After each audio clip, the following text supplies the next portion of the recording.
Shooter ready. Yep. Shooter ready. Stand by. Shooter ready. Stand by. Shooter, are you ready? Stand by. Shooter ready. Yep. Stand by. Shooter ready.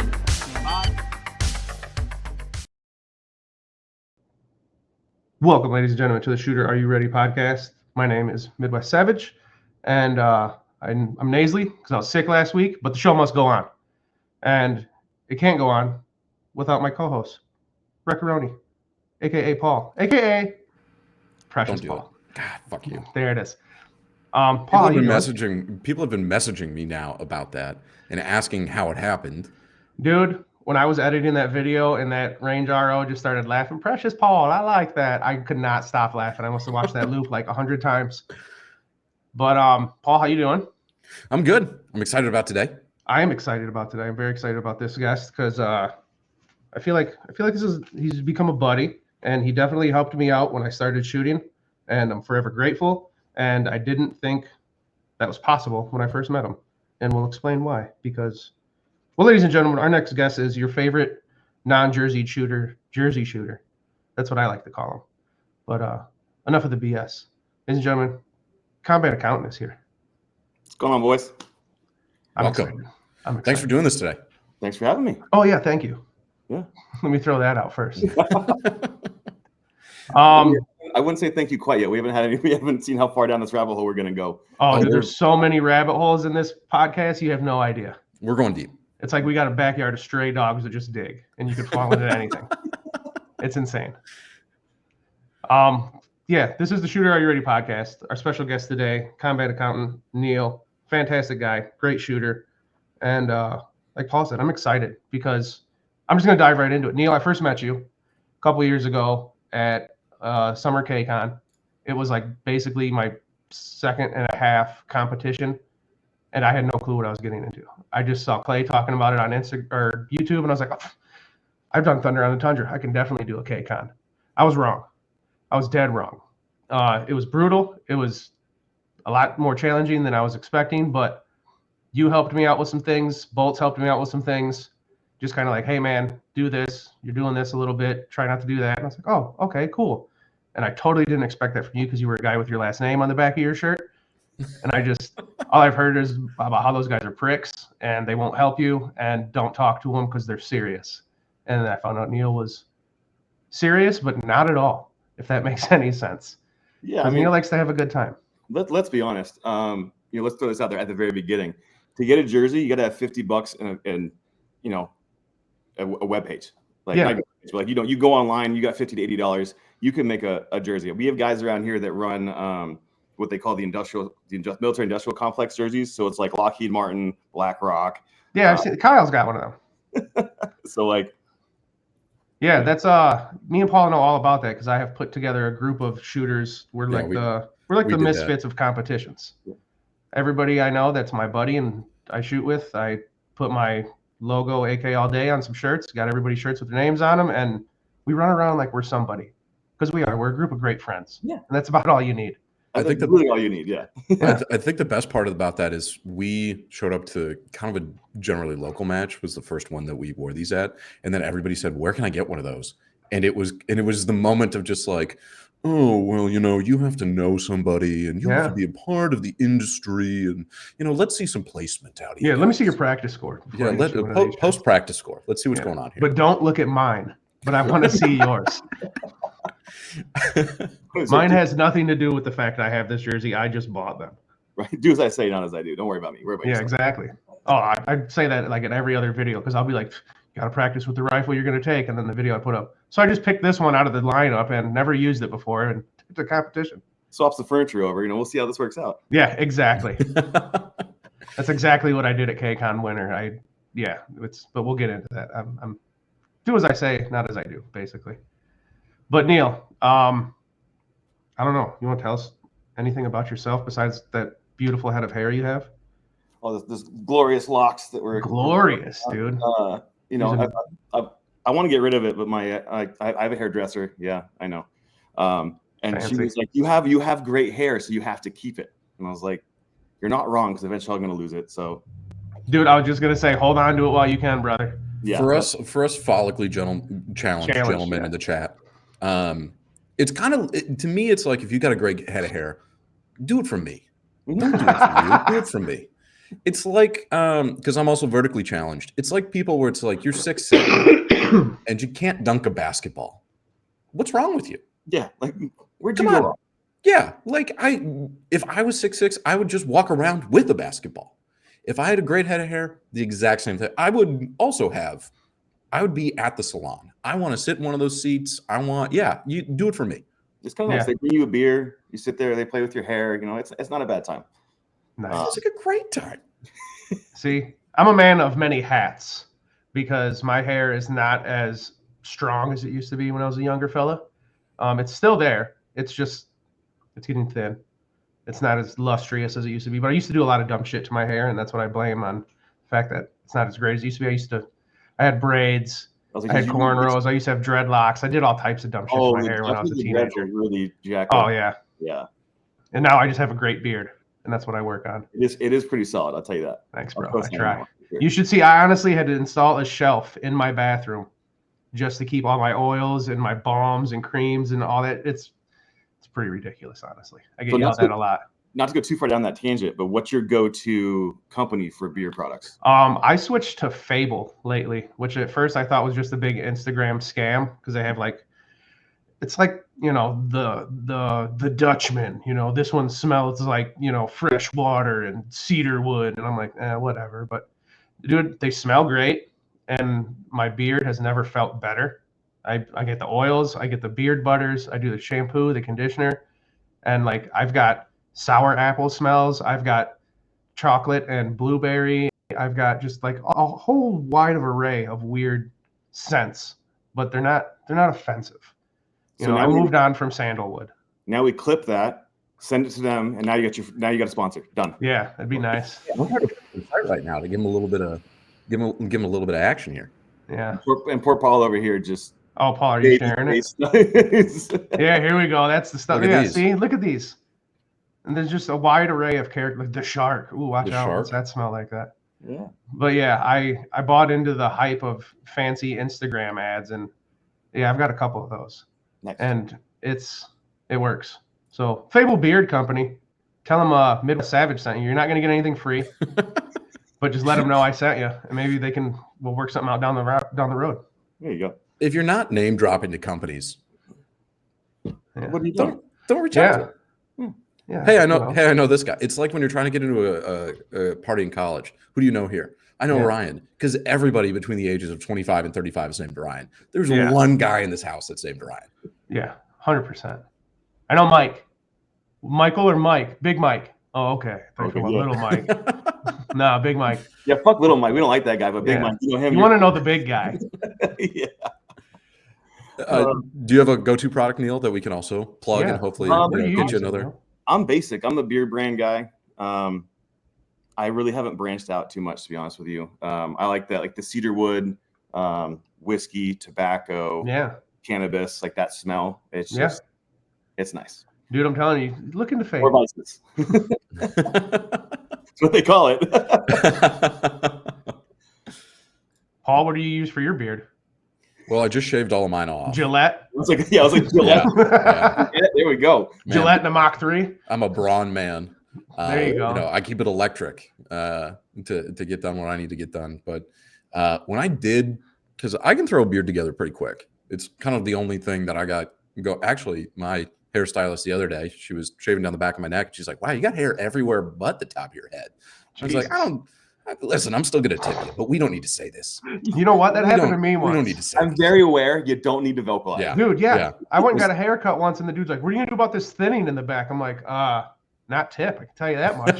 I'm never coming back here. What the hell was that? You don't say that to a man. You know, one girl was like, oh, there's a shampoo that'll help you with this hair. That was helpful. Not just smacking me as you're going to charge me like $30 for this haircut. Yeah. I'm very much into like the when I do have a beard, the like sandalwood. There's like a Target brand balm that I actually really, really like, and I think that smells pretty good. But there was one that I got that was so bad, and I'm not going to badmouth them because we respect our sponsors on this channel, even though they're not one.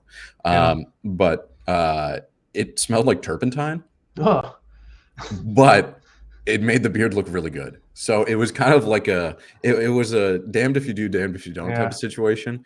But I don't know. It's kind of fun. That's pretty funny. All right, we're 10 minutes into the podcast, and we've discussed the beards. Yeah, sorry. This is the Shooter Are You Ready podcast. Yeah. I mean, if you're listening, you know how we get down. Yeah, sorry. To answer your question, my name is Neil Vermillion. I go by the Combat Accountant on Instagram. I am Lethal Numbers on Reddit. I have kind of delved my toe into that interesting part of social media. You can find me lurking on the AK and the gliophile area. So I've been in competition since 2016. I have a background in the military, joined the Army at 17, so that was 2002. Multiple tours, Iraq, Syria, Bahrain. Yeah. And you've been, I mean, I don't want to say like you've been around, but you've been on other podcasts. If other people are kind of curious as to like more about your background, there's other things that I kind of have listed out here that I want to ask you. That's probably a little bit more current, but if there are people who are very interested in your history, and your background, which is very interesting, they can go search for you, YouTube, probably other places, and kind of find out more about the historicity of Neil Vermillion. Because I know I have kind of gone back, because just like Jamie, I kind of met you at KCON, and I was talking to somebody. They were like, "Yeah, Neil's like the real deal," and I was like, "What does the real deal mean?" And then I went out on YouTube, and I was like, "Oh, okay." So I would encourage people to kind of look back through kind of the archives of other podcasts that you've been on, mainly because we're here to talk about beards and food, maybe a little bit of shooting, but I would highly encourage it. You know what sold me on Neil when I first met him is he had his name on the back of his jersey. Intimidation right off. I mean, let's be honest, Neil. That first year I was at KCON, I was on the total wrong squad of people to be with. It was like you, Mario, Clay, Kyle. It was a squad of killers, and somehow I got put on that squad, and I didn't know anybody, and I was just like, is everybody this damn good? I was like, I think I'm on the wrong squad. But once I saw Neil clear his pistol and catch the bullet as it came out and put it in his pocket, I was like, yeah, definitely wrong squad. Totally wrong squad. I was like, there's no way. And I've practiced that a few times, haven't done it once, and so I just gave up on it. I was like, I'm never gonna catch it. It's just cool, and I'm never gonna be that cool. No, so that was what sold me on Neil. I think you were right where you needed to be. Honestly, I mean, it definitely got better being around all those people. That's for sure. And that's what I kind of wanted to lead into is like, you have to shoot with people above your skill set to get better. Oh yeah. And I know you don't like to drop names. I don't care. I'm going to drop names this entire show.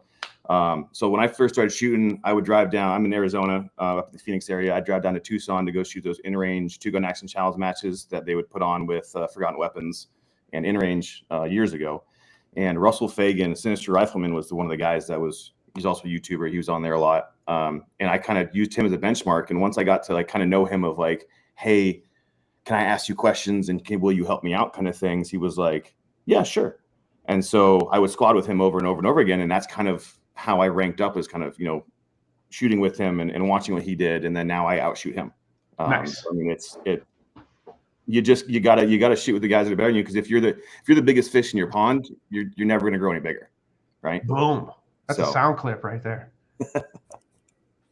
Write that one down. What is this? 13 minutes in. Those matches are actually the reason why the reason why I wanted to start competitive sports shooting, for lack of a better term, was because I saw Russell and then the videos that In Range and Forgotten Weapons were doing on those two-gun matches. It just looked like this is the type of shooting that I want to do.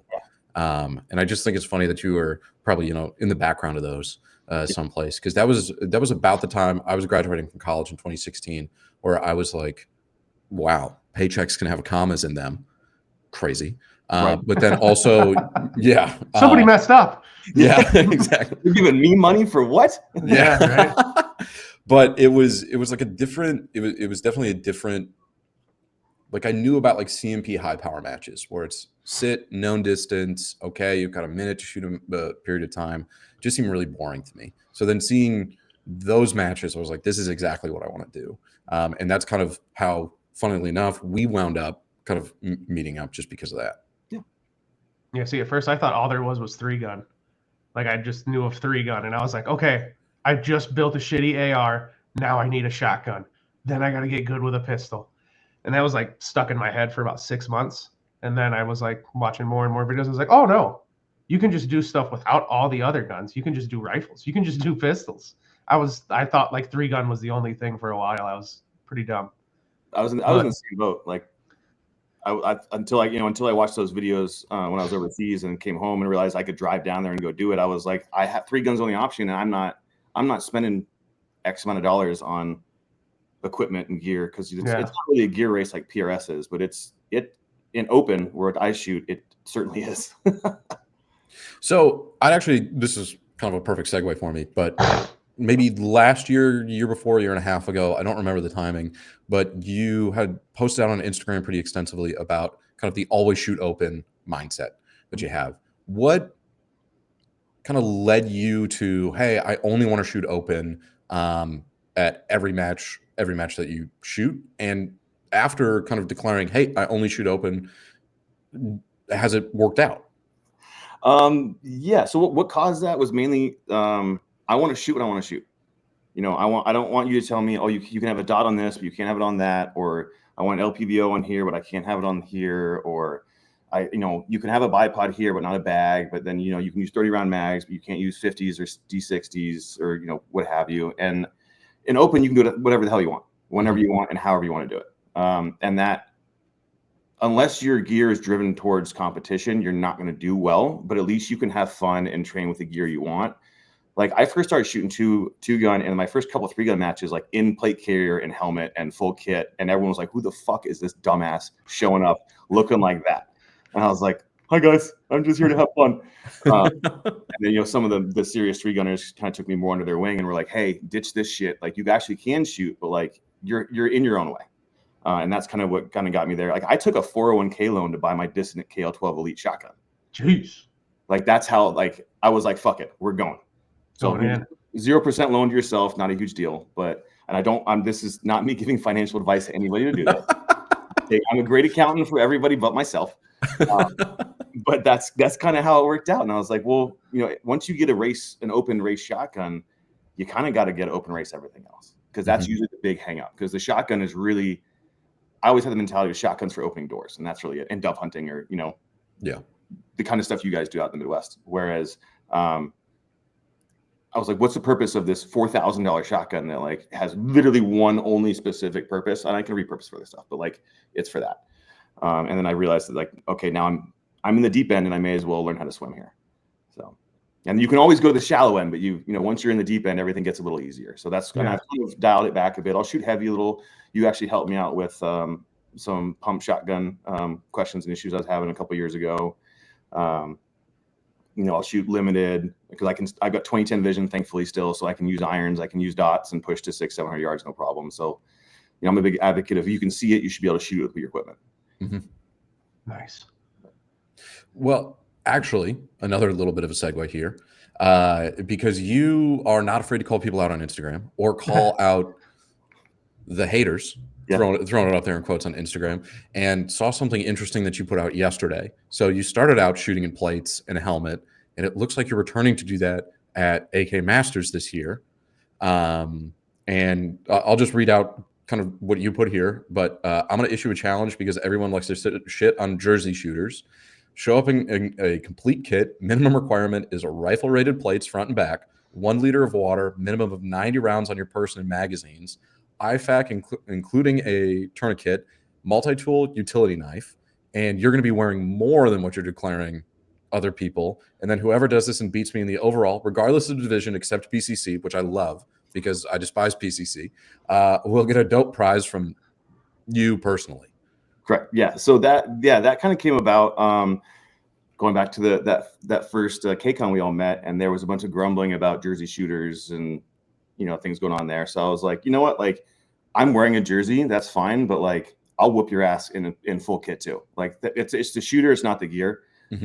And so there's a little bit of ego involved in that statement. And and there's also like, hey, like everybody owns this kit, everybody owns this gear. Not everybody has a helmet, which is why I left that part of it out.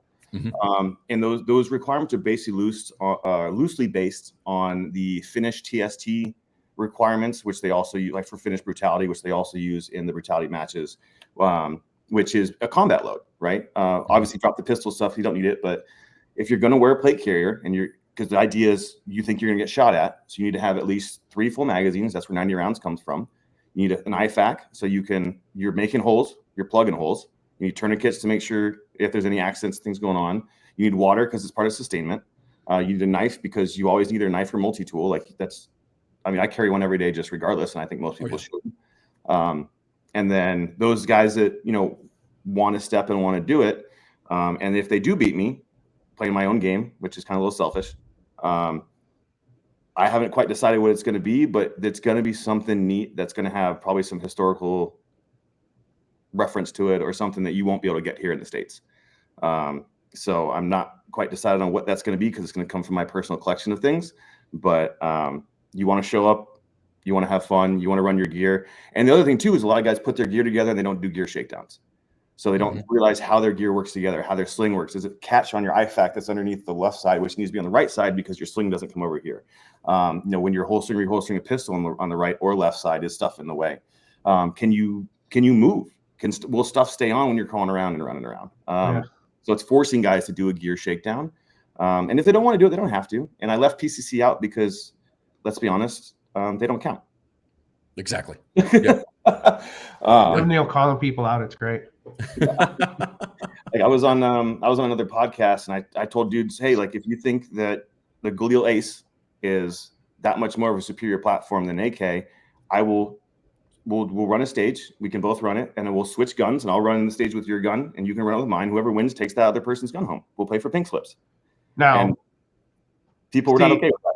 I think I do think the Galil Ace is superior.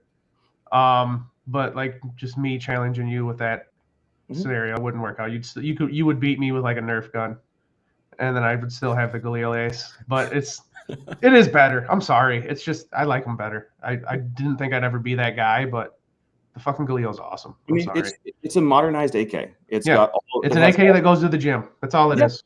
Yeah, and at this point, with the way the AK costs are, it's almost the same price. It used to be like $800 AK to an $1,800 Galil. Okay, I totally understand that argument. But now, like builds are $1,500, $1,800, $2,200. Yeah, that's a brand new Galil. You're going to have a more accurate package. It's going to be, granted, the aftermarket support isn't quite there yet. We're working on that. But like it's just better. Yeah, 100%. Only in Rock and Lock. I will 100% die on the hill that the PMAG ones are neat. They should be allowed in competitions, but a true Galil needs to be a Rock and Lock. You say they should or shouldn't be?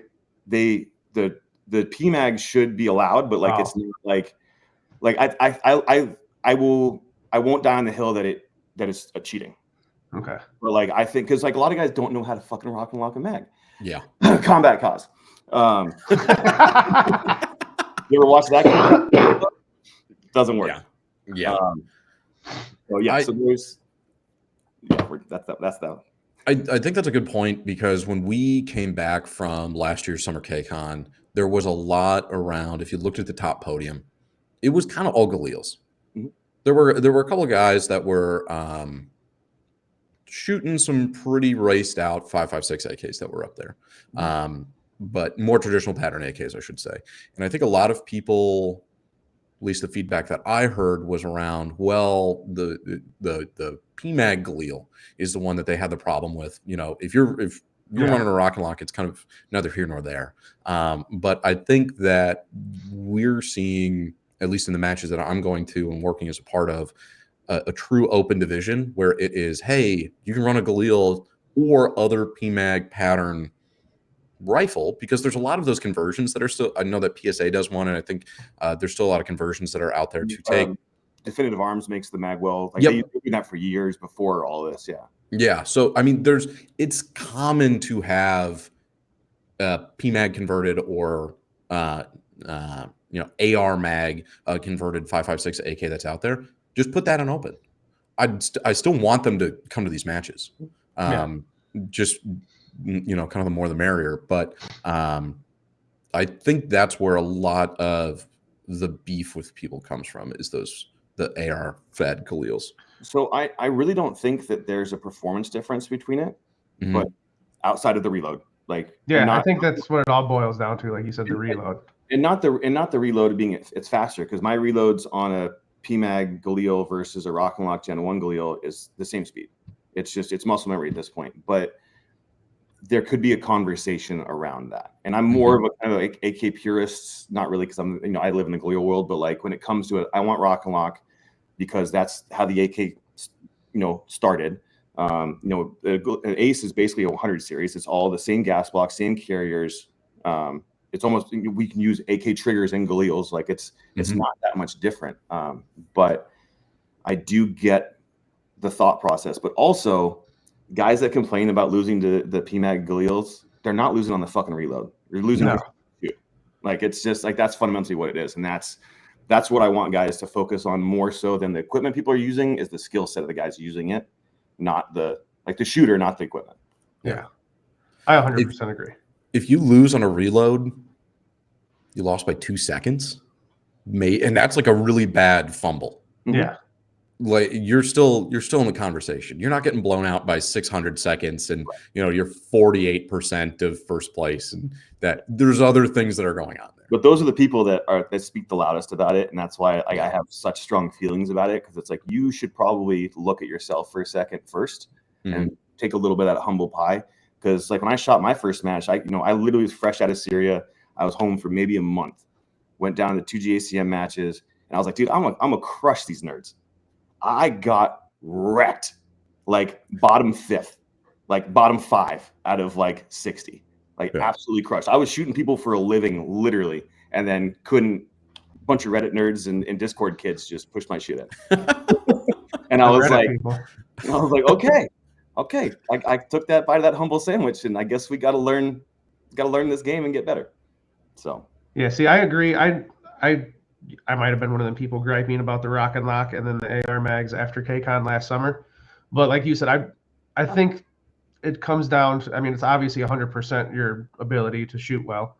But like, I believe you are just as quick with an AR mag and the Rock and Lock. But I bet there's some people I could probably pick out of a lineup. Like he's probably only used the Rock and Lock like 10 times. Give him one right now and see the difference between them. I know there's some people out there. I'm not hating on anybody. But I know there's some people who would just fumble with a Rock and Lock, and that would make the difference that I was arguing for. But once again, it's the fact that they hit their 601 shot and it took me 8. It wasn't the reload why they beat me. But no, that is a fair point though. Like the guys that don't know how to run a Rock and Lock gun, you got to learn. If you want to play in this field, I think that needs to be a skill set to be able to play with us. But a lot of arguments about mag capacity. Gen 1 Galils you can get 50 round sticks for. You're just short of a D60. And if that becomes the issue, then maybe we just do mag caps. Like 30 rounds is the max. A lot of matches will do that nowadays. So not to harp too much on it, but there are more like you don't have to run a drum anymore to really get a lot of rounds into, even if it's a 7.62 39 AK. I've never run a 5.45, but even like 5.56, like KCI's coming out with some new. There's some quad stacks that are out there. I know that Puff Gun ran some. I don't know if they're reliable, but 30 rounds being kind of the cap for the AK community, I think over the last couple of years has kind of gone by the wayside a little bit. We're now, like 40, I've seen some 42s that were out there as well. Those mags are kind of readily available now too. And speaking of mags and 30 round capacities, all I kept thinking about was the KCON we just came from. I didn't realize that there's not a mandatory mag reload, but they make every stage to where it's 30 shots if you do it clean, basically. To where that's why the whole retention of the magazine comes in, because you're gonna have to reload most likely. Because I was like, this year, I was like, what do you mean there's no mandatory reload? They're like, there's never been. I was like, bullshit. And they're like, no, there's never been.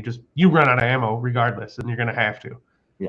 So That was the thing I realized this year. So I need to get better so that I don't have to reload. Yeah, I mean that's some people down the hill of like, you just get the big stick knives, you don't have to reload. I'm like, well, yeah, that's why I shoot open, because I don't have to reload. Yeah. Accuracy by volume at the end of the day, like, because my splits are looking at like 0.11, 0.12 on a rifle. Like, why do I want to reload if I can? By the time it takes me to reload 15 extra rounds, I can put those rounds downrange. So why not just have them in the gun? Yeah, that was the Rodrigo. That's why I run around with the 40s and the 60s. He's like, that's the trick right there. And you chop the barrel. Oh, he just posted something the other day too, where he's like, cut the barrel down on this one again. It's all he does. He's just like, if it can be shorter, he wants it to be shorter, which funny. is actually kind of something that I think you're doing right now a little bit, Neil, with the 8-inch Galil, kind of the pursuit of. I've actually been really curious about this one because not only are you kind of searching for accuracy by kind of rolling your own rounds at this point in time, but also there they are, but also kind of documenting it. And then I think being realistic about what accuracy is. I think there are too many people out there where they do 9-hole reviews. Did this last year where it was the one MOA all day challenge. And it was like, hey, you had to have a certain weight for your rifle. And, there was kind of some certain criteria out there. And there were a lot of guys where I think that they said, I've got a 1 MOA all day rifle. I, roll my own rounds. This can do this. And then when it actually came down to brass tacks, they weren't able to do that. So maybe just kind of fill in for the people that are listening or haven't heard about this kind of journey that you've been going on over the last couple of months here with this kind of short subsonic quest for, accuracy with this Galil. So this can be like a whole bunch of different conversations. But I'll try to focus specifically on what I'm doing right now. So I was made aware by our good friend Tommy Slav about the 255 grain Sub X by Hornady, and I was like, that seems neat. It's a locally produced-ish subsonic cycling around. I'm not going to pay $250 a round. I'm cheap. I want to be able to shoot a bunch, so I want to make sure my money goes along when it comes to ammo. So I was like, well, I'll just roll my own. So I went and bought, like everyone says, you have to have a Dillon. I have Dillons, but I also have this nice little Lee single stage press. So I do all my load development on this. And the idea was, can I take this little PDW 8.3-inch Galil Ace and turn it into a real, like, super heavy MP5-esque kind of thing? Mm-hmm. So, instead of shooting 124 grains or 147 grains, now I'm shooting 255 grains at 100 yards and whacking the shit out of things. So actually yesterday was the culmination of this whole journey so far. We'll asterisk that. But, I was able to, and I'm having some stability issues at about 100 yards with it. But it's subsonic. And I'm shooting. So yesterday, the kind of the I'm stupid moment was I'm shooting a 3-inch shoot and see with a 4-inch dot, 4 MOA dot. So no matter where I'm looking at on this dot, I'm covering the paster with my dot, but the dot is bigger than the paster. So I've got literally 1 inch. If I'm only on the paster still, I still have 1 inch of ladder of movement all around it. There you go. Yeah, mm-hmm. You're right there. So granted, that's not, that's still not 4 MOA, but I'm shooting 255 grains. I'm shooting basically 2 9mm rounds at 100 yards and hitting within my dot. That's how do I say that politically correct? Fuck it. That's someone's head. Like, yeah. I can drop you in space at subsonic ranges at 100 yards with a red dot 8-inch rifle I can stick in a backpack. That's pretty neat. It really is. Then using that same bullet, you can go up to an 11-inch, 13-inch, 16-inch rifle, still have them cycle. You got to drop the powder down a little bit, but now they'll stabilize because the Galil is a 1 in 9.45-inch twist on an 8-inch barrel. So it's not even getting a cycle when it comes out. But it's stable up until about 90. I saw on paper about between 90 and 100, it starts to just yaw a little bit, which you can see on that paper. Mm-hmm. There's just a little bit of a kick out, which I'm okay with because, like I said, I'm not hunting deer. Mm-hmm. This PDW backpack truck gun kind of get home kind of thing for me. But I can also run supers through it, and then we can punch out and do what we need to do. But that was kind of the thought process with that. Now, the accuracy thing that you brought up, I actually had to check myself because I was sitting there going, "Oh, I'm the sub MOA chaser when I do my hand loads with 77s." It's just it's a point of pride at this point. Like I can make my 13-inch Galeals shoot 0.6 MOA all day long, and I've made it repeatable with more than one gun. So 2 of mine can do that. My boss Brian's can do it. Sully's can do it, all at the same load. So I mean, it's a test bed of 4. All 4 can do it. I was looking at that and I was like, man, that group sucks. I was like, wait a minute. I'm shooting at a smaller target than the dot at 100 yards with a bullet that should be tumbling because it never went supersonic. Mm-hmm. That's fine. Like, what are we doing here? Like, and so you just have to have realistic expectations of use case. And, like now, if that was a 16-inch gun at 100 yards, I'd be furious. Yeah, we'd be having a different conversation right now. Yeah.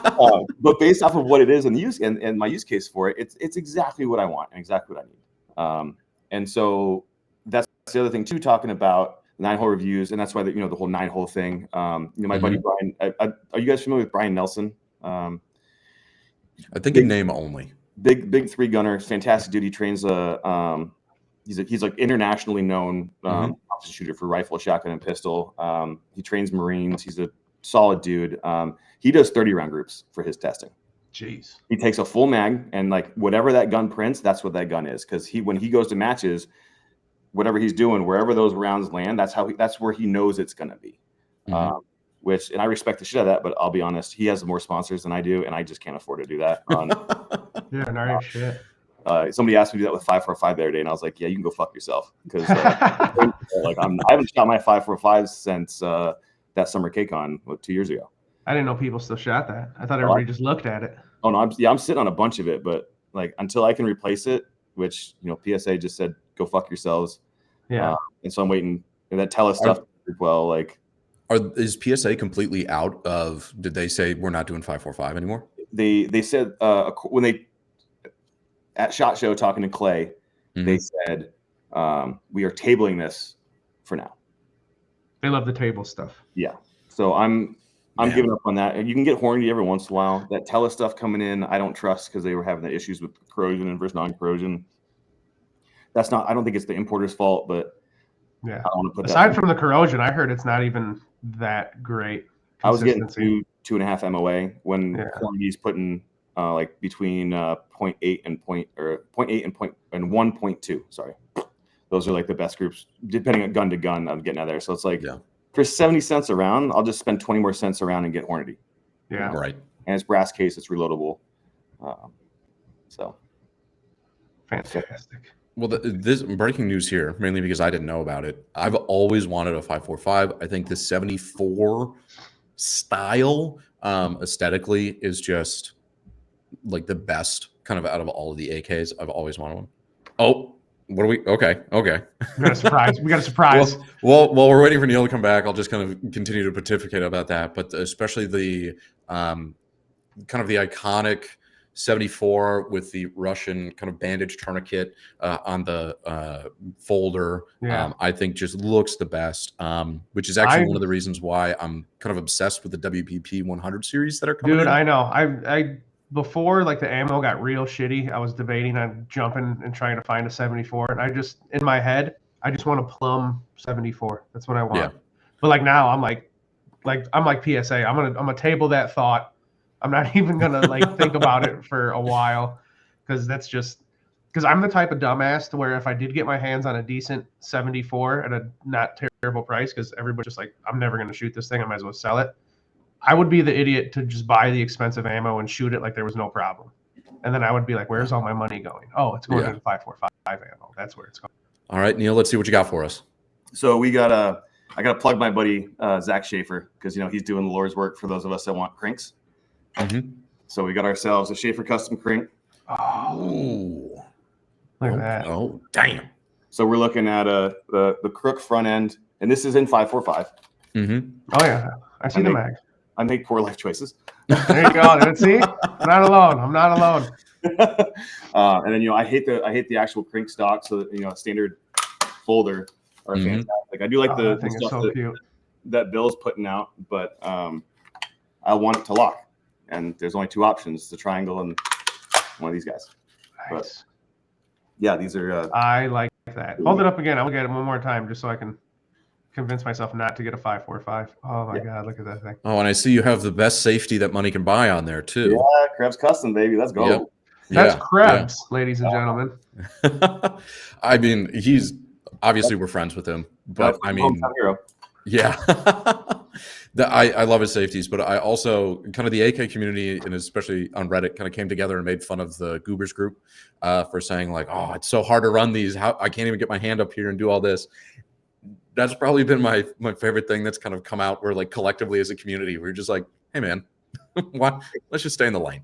Yeah, you guys are stupid. Yeah. I hate those dudes more. They're more than anything in the world. Like they are creating solutions to problems that do exist, but for 1% of the community, and those guys already have solutions. Because guess what? If you're a tier 1 operator, and I know not a bunch, but more than a couple handfuls of them, their budget's so big that if they need a solution to something, they reach out to a company and they do it for them. Right. They're not doing it on their own. And if they do, it's like, hey, I made this kind of work. Can you make an actual production version of this? And they go, yeah, no problem. How much is it going to cost? Doesn't matter. I have a credit card with $3 million max. Oh, that'd be nice. Like, I mean, they're just selling shit to dudes that don't know any better, and that bothers the fuck out of me because they're taking your hard-earned money for stuff that you don't need. Yeah. Well, and I think this goes back to what you were talking about with the gear shakedown, where it's, man, there's some stuff that looks really good on Instagram. It just photographs well. But then it's like, hey, let's go out to a match, or even let's just walk around the house with this for more than 15 minutes. And you realize how bad it kind of sucks. Yeah. But it's photographs. It's for the drip, bro. It is. Hey, drip is eternal. Speaking of which, as the #1 buyer of Cry pants from Tactical Distributors for the 2024 calendar year, what's the new personal attack? Oh, what's going to be the new drip of 2025 that people are going to need here? Man, I don't know how I ended up being this pants guy, honestly, but that was so funny. And I'm like, you know what? I'll wear it. Buy once, cry once. Let's go, baby. Like, I think, I mean, the G3s I love them. Yeah.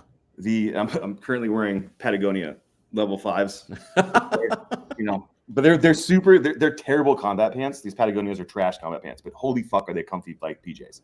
Like they're just like great around the house, around the shop, kind of. Yeah. But I mean, don't pay more than $100 for them. Guys are selling for $200-300 online on eBay. Don't buy that. You can find them. I find them. I'm 36 long, so like, it's hard for me to find pants, but like they're usually blown out really cheap. So I pay like maybe $100 plus shipping. So like, don't spend more than that. But I'm hoping that TD does another. I'm sure they'll do 2 more runs with Cry this year. Mm-hmm. I'm excited to see what they decide to do. I think the frog skin was a kind of a big L for them. I bought them. I'll admit it. I have them, but that pattern just kind of wasn't right on for me. You talking about like? Are we just talking pants? Or are we talking like tactical, like soft goods in general? We can do soft goods in general. The whole get up. Because I feel like also over the last year there was kind of the recce renaissance where it was like everything got marketed as recce, and now that divorce has happened. So we're moving on from that. But being recently at SHOT Show where I think it's kind of, hey, here's some things that are coming out of 2025. Was there anything that really like stood out to you? So I'm so that's kind of a 2-part question. Yeah. Soft good things, by quality. I think Cry's #1. Ferro Concepts is decent. Perro's design out of Canada is fantastic. I actually met those guys at SHOT. They were super cool. Those are like my big 3. Spiritus is okay. I just don't like their marketing guy. He's kind of a pretentious asshole because he thinks that if you can't do it with 3 mags, then you've never been in combat. And I was like, well, then you've never actually been in combat because I used to carry 18 mag. I've gone through all of them at once. So go fuck yourself, buddy. Damn. You heard it here. Yeah, sorry. I get real heated sometimes. 2025, the year of the 18 mag loadout. Challenge, new challenge. New match with 18 Please max. don't do that. That's why I have lower back problems. Like it's not a thing. Like my guys used to make fun of me as I was a walking animal supply point, but we're still here. So, but as for cool stuff at SHOT, I got to be honest with you, I didn't see a lot because I didn't have a chance to look. I was like you guys, watching everybody else's recaps because what SHOT Show ended up being for me, I was supposed to do custom hour at the IDBI booth with Pro 2 Customs, who's the other company I work for. We do custom Cerakote, Kydex. Got to plug Shout that out. Going to be doing a Young Jamie's, one of his guns pretty soon here. Pretty stoked about that. I'm stoked. But I didn't really get a chance to look because what was supposed to be custom hour from 11 to 2 turned into meetings in the morning, custom hour starting at 11 and going till 6 every day. So I never really got a chance to walk the floor outside of like going to the bathroom or going to get a beer or going to get lunch or something. Like there wasn't a lot of time for me to kill. And it's just I'm super excited, and I didn't see any of it, but for thermals to become big. Yeah. Oh yeah. Affordable. Yeah. Hell yeah. Because with my time in Ukraine, I found that night vision is cool, and I know a lot of civilians are just kind of getting into it the last five or 6 years. It's become a little more affordable, but when everybody has night vision, it's useless. Mm-hmm. Like, I mean, it's still useful to maneuver and stuff, but like 100 yards and in, you're walking around, you're observing. Okay, that's great. And then you get to your OP, you get to your position, drop down, and thermal on a gun. Well, now they've got these. IRA came out, and they're a Chinese company. Some people are going to bitch about it. But they have this thing called the Micro Rico, which is so you can run a PVS 14 on one side and then that on the other side. So you have your brain can almost do bending and have night vision on one side and thermal on the other, and it's rapid detach. So you detach the thermal from your helmet and you have a mount in front of your LPVO on your rifle and you drop it on there. So now you have magnified thermal on your gun, night vision on your face. And that's a force multiplier. Like now you don't have to worry about passive aiming through IR lasers. Yes, that exactly right there. Mm-hmm. Look at that, man. It's been on sale twice. Yeah. So act now. It So was 6. Oh no. Yeah, it's still on sale. Yeah, like that. So that's I don't know if that's Gen 1 or Gen 2. I think that's the Gen. I'm not seeing too much out on it here. Yeah, no, there's a ton of info out in the world, honestly. But for this to become more prevalent and cheaper, I'm super excited to see. I think as you described too, the use case is just broader than a NVG setup. I mean, what's on our screen right now, they've illustrated some hog hunting that's here. I think for like observation, it's just more tangible for like what your eye can pick out. They've got kind of some white hot, dark cool, what's on our screen right now. And that was, I mean, I watched a lot of SHOT Show coverage. My work product has definitely degraded over the last couple of weeks. I will say that. But I saw a lot of thermals. I also felt like it was kind of the year where everybody said, "Hey, we're doing 2011s and we're doing them big." Yeah, it's definitely your 2011s. Everyone says the staccato Glock mag thing stole the show. Who gives a fuck? Buy a Glock. Don't care. Yeah, buy a Glock. Like that's what. Like I get mag capacity, I get mag. The whole department doesn't have to buy them. I mean, those guns were made for cops. Yeah, 100%. I was trying to get into the LEO market, and they've done a fantastic job of doing that. A lot of departments don't want to have to buy $60 mags, a whole bunch of them, for everybody. Where if you already have Glock mags, that's a non-issue. So like, I don't understand what the consumer drive is for that specifically. Oh, no, it's just us. Yep. He'll be back. Yeah. Uh-oh. One of the things too is like Platypus, their 2011 kind of Glock-fed platform has been around for a couple of years now. So from a consumer standpoint, if that was something that you really, really needed, you could have already gone out and bought that. Yeah, and they were relatively affordable. The Platypuses, I think, when they first came out, were in the mid-2s, and then like a full custom one starts at like the low 3s. Something like that. I think for some of their off-the-shelf ones, we were talking like high 1s. Like they were in like that $1,800 to $1,900 range for some of their off-the-shelf stuff. Are we still talking about Glocks? I just got back. I'm sorry. Yeah. Welcome back. 2011s, Platypuses, yeah. Oh, yeah. Oh, yeah. Okay. Yeah, so it's like the use case, and yeah, granted, it is staccato. It is, there's that name and the pedigree assigned to it. But at the end of the day, as a consumer, like I said, I think their mill LEO facing, and then consumer is secondary, because it's not competition, because they have a limited optics, which they've created a division. They paid for a division in USPSA, which I don't want to get into because I'll get super fired up about all that. But like their XC, which I run, I brought guns for show and tell just because I know you guys want to do it.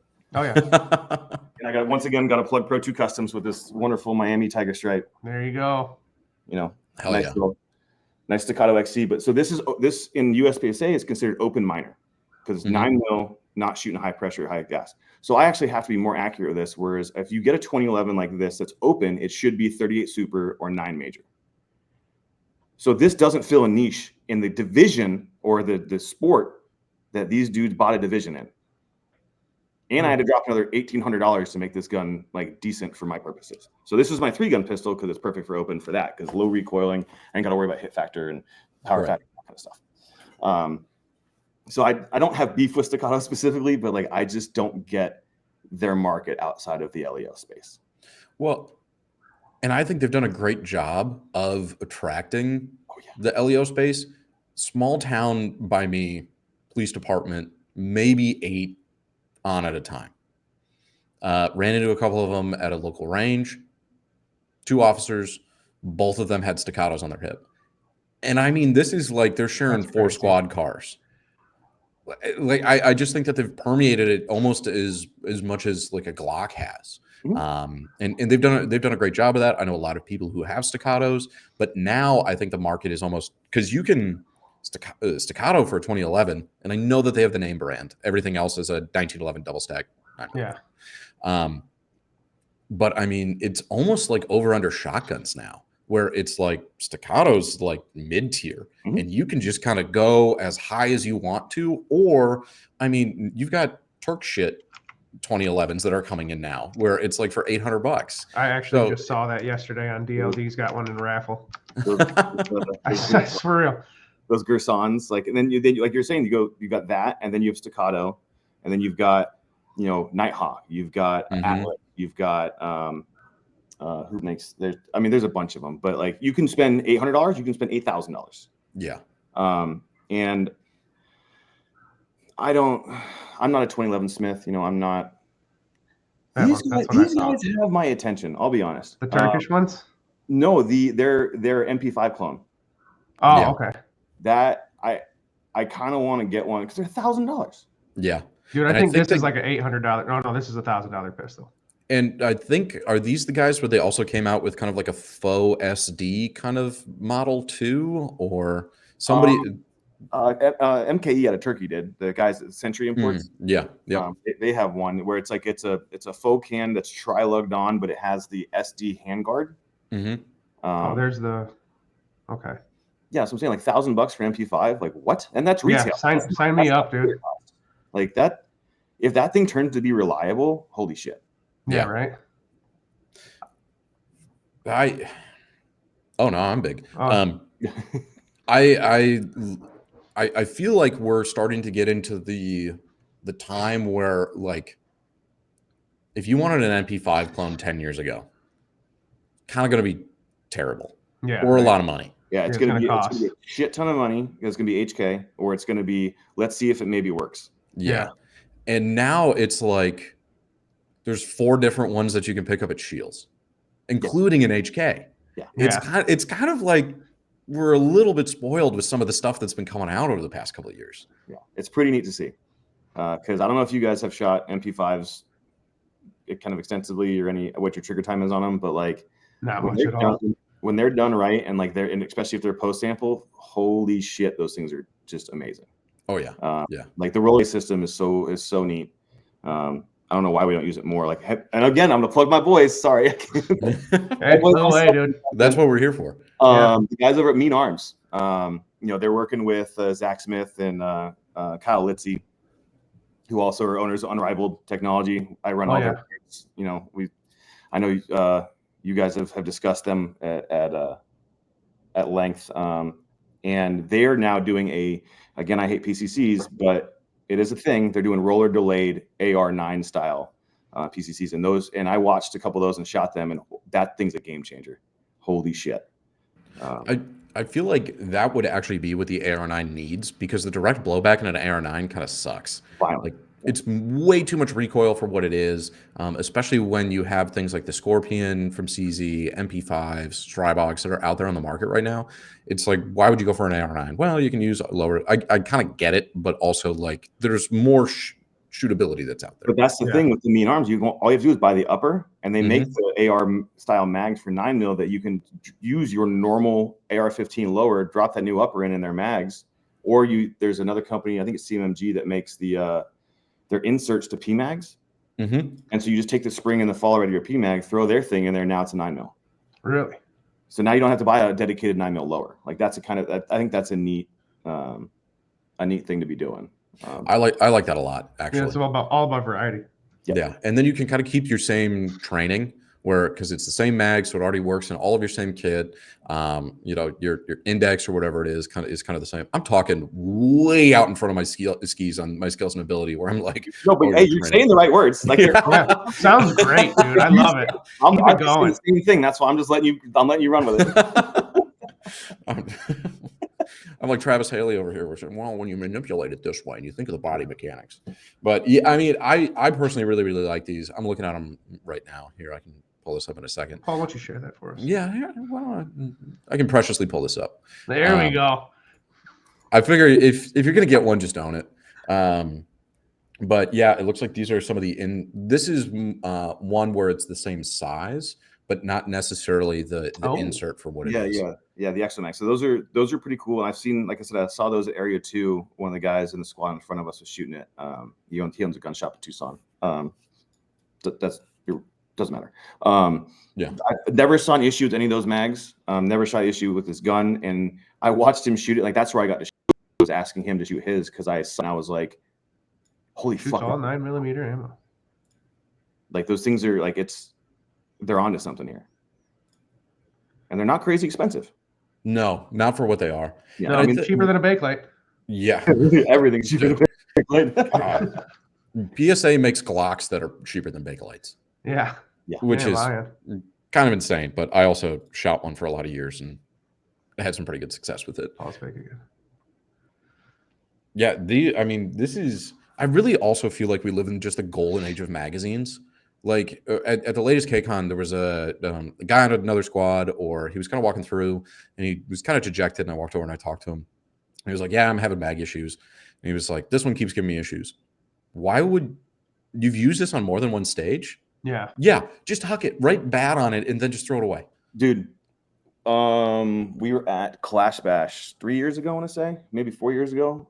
Brian, my boss, he had everyone's going to freak out. He had a Molot 45 to shit the fucking bed. And he yeeted that motherfucker into the woods. And just like, 3 dudes were like, what? And they just took off running. It doesn't fucking work. What do I care? Like, I don't care about the value. If it doesn't work in my gun, it has zero value to me.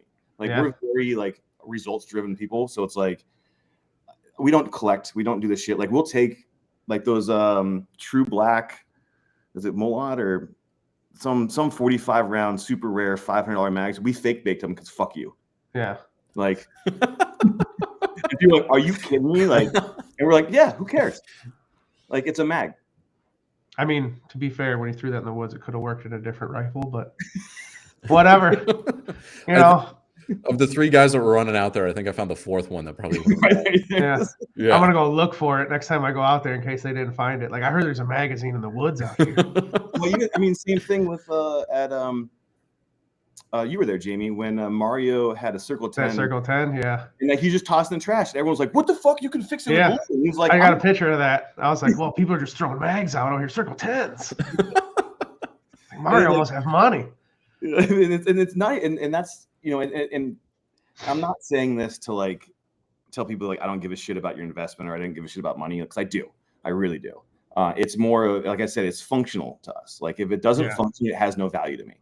And hey, if you want to pay me $400 for a mag that doesn't work, cool. But like, I can't in good conscience like sell it to somebody like that. You know what I mean? Like, I just have this icky feeling about that. Well, it's like one time, I don't know, it was on Reddit. Of course, it was on Reddit. There was a heated argument going about how Bakelites are, they're too much money for what they are, this, that, the other, and then I was like, I mean, yeah, now they're really expensive. I don't think I've ever paid full price for one. I always win them in raffles. Mhm. I mean, eventually with all the raffles I've lost, yeah, I've probably paid full price for a few that I have. But I've never had a Bakelite not work for me. It works. And like if it fits in the rifle, which it basically fits in like every 7.62 by 39 rifle I have, except for like maybe there's a Stav, it's a little tight, but whatever. It works. It always works. It always feeds. But then like, Circle 10s, yeah, they're, not cheap for what they are. They work. But like AC Unities, I've never had an issue with one, and they're like $12. Yeah. It's insane.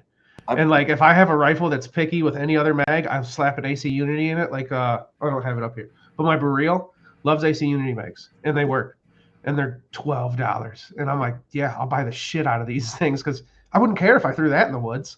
You'd have to help me throw a Bakelite in the woods if it didn't work in a rifle. I'm like, no, it doesn't work, but I still want to look at it. I still can't just throw this thing out. Yeah, I mean, I'll AC anything because I picked up when they dropped those AK-12 style 5.56 ones, and then their I think second or third gen AK-12 5.45 mags. Picked up like 7 of each. Never had an issue with any of them. Yeah. For 7 mags, which is like a combat loadout for like one Russian mag. Yeah, they're fantastic. And like anytime anybody's on Reddit, like, oh, I'm using this US Palm and it ain't working. I'm like, yeah, well, they make grips. That's I tell everybody, I was like, they make grips. They don't make magazines because those magazines are trash. They make great grips. Yeah, the grips are like they should just quit making magazines. Yeah. But I always tell everybody AC Unities, and everybody's like, oh, really? And I'm like, they're $12, dude, and they work. They work like crazy. Like I got one in this Galil. I mean, where's my finger? I got that one in the Galil. It works just fine, and it's fantastic. And it was $12. And guess what? If it doesn't work in your gun, you're only out $12. Yeah, exactly. Yeah. It's not like, damn it, this Circle 10 doesn't work in here. Yeah. And it was the exclusive one I got with the little bag and a box, and it's they only made this one with a rabbit on it 200 times, and now it don't work. There was actually at the end of one of these podcasts, we were talking about AC Unity mags, and I just looked it up, and I was like, wait, you can get 40 rounders for less than $4 a piece? Yes, I will be buying these. So I just have a box of AC Unity 40 rounders, and I'd take like 5 or 6 of them to matches that I go to. And if somebody's having problems with an AK or something like that, I flip them a mag. Yeah. And I'm fine handing them out. It's the same with great stocking stuffers. Yes, absolutely. It's the same with the and I think some people are going to probably shit on me for this. The Bulgarians, 5.56 ones. Yeah. So that's what we sell at the shop. Those are our custom mags because are they the best? No, but do they work 80 to 90% of the time? Yes. Hell yeah, they do. Yeah. And but like you got to try it to see what your gun does. So many mags laying around. Oh, here's one. Right, this one. Just everywhere. Yeah, that's the one. Yeah, there you go. This one's custom by Tingley Gunhole. But yeah, there's one. I got mags all over the place. Yeah. There's just I think we just illustrated here. We truly live in the golden age of mags. Oh, dude. And it's due to technology finally coming forward, like the glass-filled polymers and the ability to do cheap injection molding and tool ups, 3D printing, quick R&D. Like the guys over at Stuff Things, they're doing lords of work. Like I think they were saying they've got like a 3D printers, and they'll go from concept to an executable T&E project in like 24 hours because they're running their machines 4 hours a day. Like that's like they're not everything they make isn't fantastic. Everything they make doesn't work, but they're doing something. And they're actually I was talking to that guy when they came out with the mag release, the little double paddled one, and I haven't really chatted with him since. I tried to get him on the podcast. They just revealed something that was pretty dope at SHOT Show. It's not the Bison, it's the Glock mag bullpup. Yeah. What are they? Yeah, look it up. What are they calling that thing? Paul, pull that for us. I'm trying. I really wish Paul, you would say that to Jamie. So I can pull that up, young Jamie. I just want to Joe Rogan. Hey, I organize the show and I post it and everything else. Paul can at least look something up for me if I ask. Sure. Exactly. I just really wanted to say that. All right, I got a video of it here, so we can listen. We can give this a little bit of a watch here. It's off of different. Oh, this is hold on. Let me get to the right one here. Here it is. This one. I don't Yeah, know. this thing. Yeah, that thing. Which I think is a prototype. Yes, yeah. Which was it. In reality, it was some kind of a prototype, something that came out of Belarusia in the 90s. But this thing is sick. Yeah, this is neat. Is that still a pistol? No. Yes, because it's so that one's SBR, but they're selling Okay. like I'm only telling you this because I watched the YouTube videos of SHOT Show too. And anybody can find this information. But they're selling them as pistols with a brace, and then if you want to SBR it, then you can buy the stock portion piece thing. Paul, what do you think of Gideon Optics? I have no opinion. Me neither. I just heard of them not that long ago, and I was like, oh, optic company I never heard of. We also, and this is going to be, we live in the golden age of optics right now. You can literally get anything to your house the next day. I just said power this. You want. That was my, not necessarily my argument, but my review. No, what's the thing you do after you shoot the competition? Is it a review? Not a review. Questionnaire. After action review. Yeah, something like that. But like that was like the whole them splitting up iron sight pistols with optic pistols and like making it somewhat different division. I said there's no reason you shouldn't have an optic on your pistol anymore. I was like maybe 5-8 years ago, maybe. I was like, but now they sell pistols with them on it. You can go to Primary Arms and get one for less than $200 if you really need it, and they work. I've got that little Canic I brought out to Tommy's. I had that $100 red dot on there. Worked just fine. It was awesome. So there's no reason you shouldn't be able to get an optic for your pistol nowadays. Everybody makes plates. Everybody makes optics that are affordable. I mean, shit, even my PDP that I got was like a Gen 1, and I got the slide cut for a Gen 2. It was like $100, and I had it back in a week. It's insane what you can get for your pistol nowadays. I'm going to plug my company again, Pro 2 Customs. You need a slide milling, $110 shipped. There you go. Okay. That's Pro 2 Customs.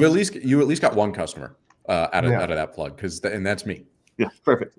Because I just remember kind of back in the day, not really back in the day, but 2016, 2017, it was kind of like you had to get it milled, shipped off, and built someplace because there wasn't so much of the plate system that was coming out there, and there was people that were doing it, but it was like if somebody showed up to a competition with a red dot on their pistol, oh my god, yeah, it's especially direct mount, and now it's just kind like if you don't, you're like, why do you have irons? Yeah, exactly. Yeah. Were you poor? Yeah, like what the fuck? Your mom got a job? So I do. We got to talk about USPSA a little bit here, mainly because I'm getting into it a little bit more. In that division, that I'd just like to say thank you, Staccato, for paying to have that division because I can shoot in that with my new Beretta that I've got. But I just feel like when I first shot USPSA, production was like everybody was shooting production. Yes. It was just like the thing to shoot. And now it's like the smallest class at every single match that I've gone to. Yep. And there's even more like traditional, I would say, like your CZ checkmates, where it's like completely like not even slide mounted optics, but they have like the J arm that comes off of it. Like I've seen more of those in USPSA. But man, I got to tell you, as an organization, they got some problems. Yeah. I've never dipped my toes into it, so I can't comment. For legal reasons, I'm not going to say. You got to touch your hat. Remember we talked about this. Right. No, yeah. I mean, all right, next subject. No, I'll talk about it. It's just I want them to succeed so badly. Yeah. But they cannot. Their board of directors cannot get out of their own way.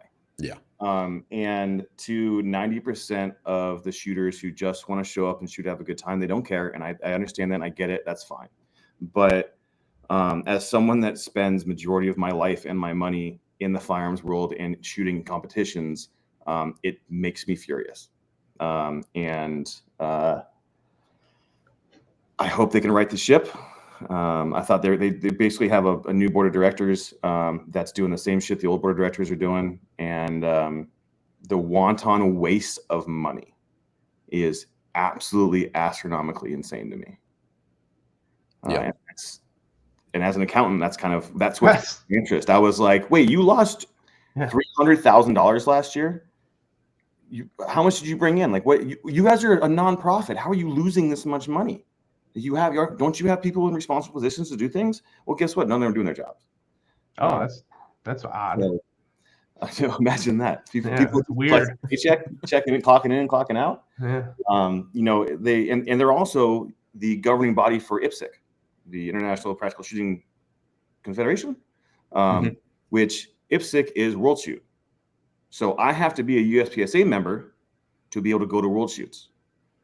So when I sit here and I run my mouth about them, they can now go, you know what, Neil? Member number so-and-so? Nah, you're not approved. Not based off of my merit or my skill, but because I'm critical of them. Just like they banned a bunch of dudes for saying mean shit on the internet, but they're not banning actual cheaters that they have like video and score evidence and edits for. So it's terrible. Like I said, I want them to succeed. I want them as an organization to do well, because if they win, we all win. But like the NRA, they're fucking themselves. Oh, dude. Yeah. I get into it. If I said that, I'll guess one of you guys going.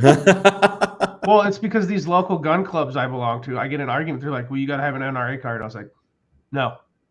And I was like, I'll join like Illinois Rifle Association or anything else like around me. I was like, but that one, no, I'm not giving money to them. I was like, here's my GOA card. Here's my, all the other cards I have. And I was like, this isn't good enough. Well, it's NRA. And I'm like, nah, 87-year-old man, I'm not doing it, And do you know why that stems from?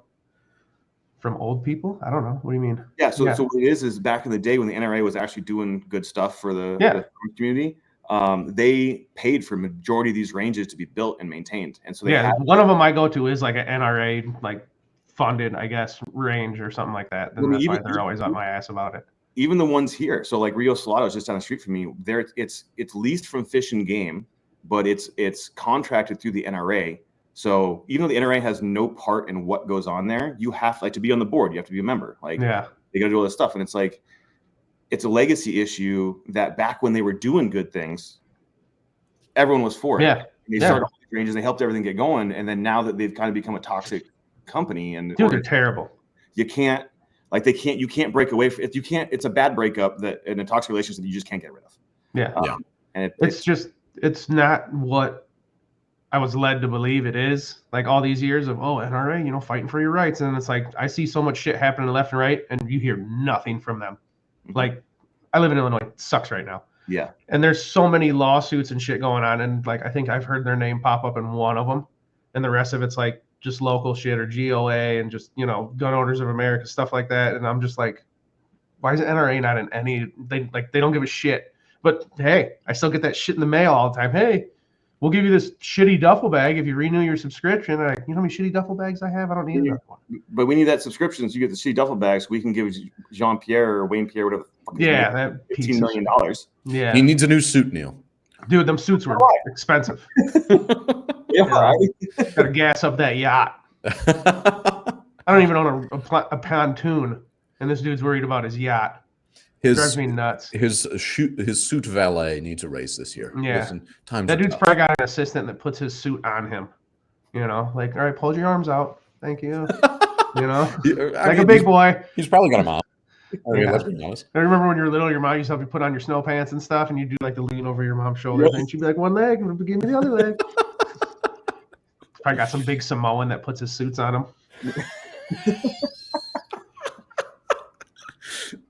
That's what money buys you, dude. You can have a professional Samoan, just clothes helper. The entirety of Samoa is just is waiting around for rich guys to come in and be like, I need a new bodyguard, or hey, The Rock isn't acting the way that we want him to. Yeah.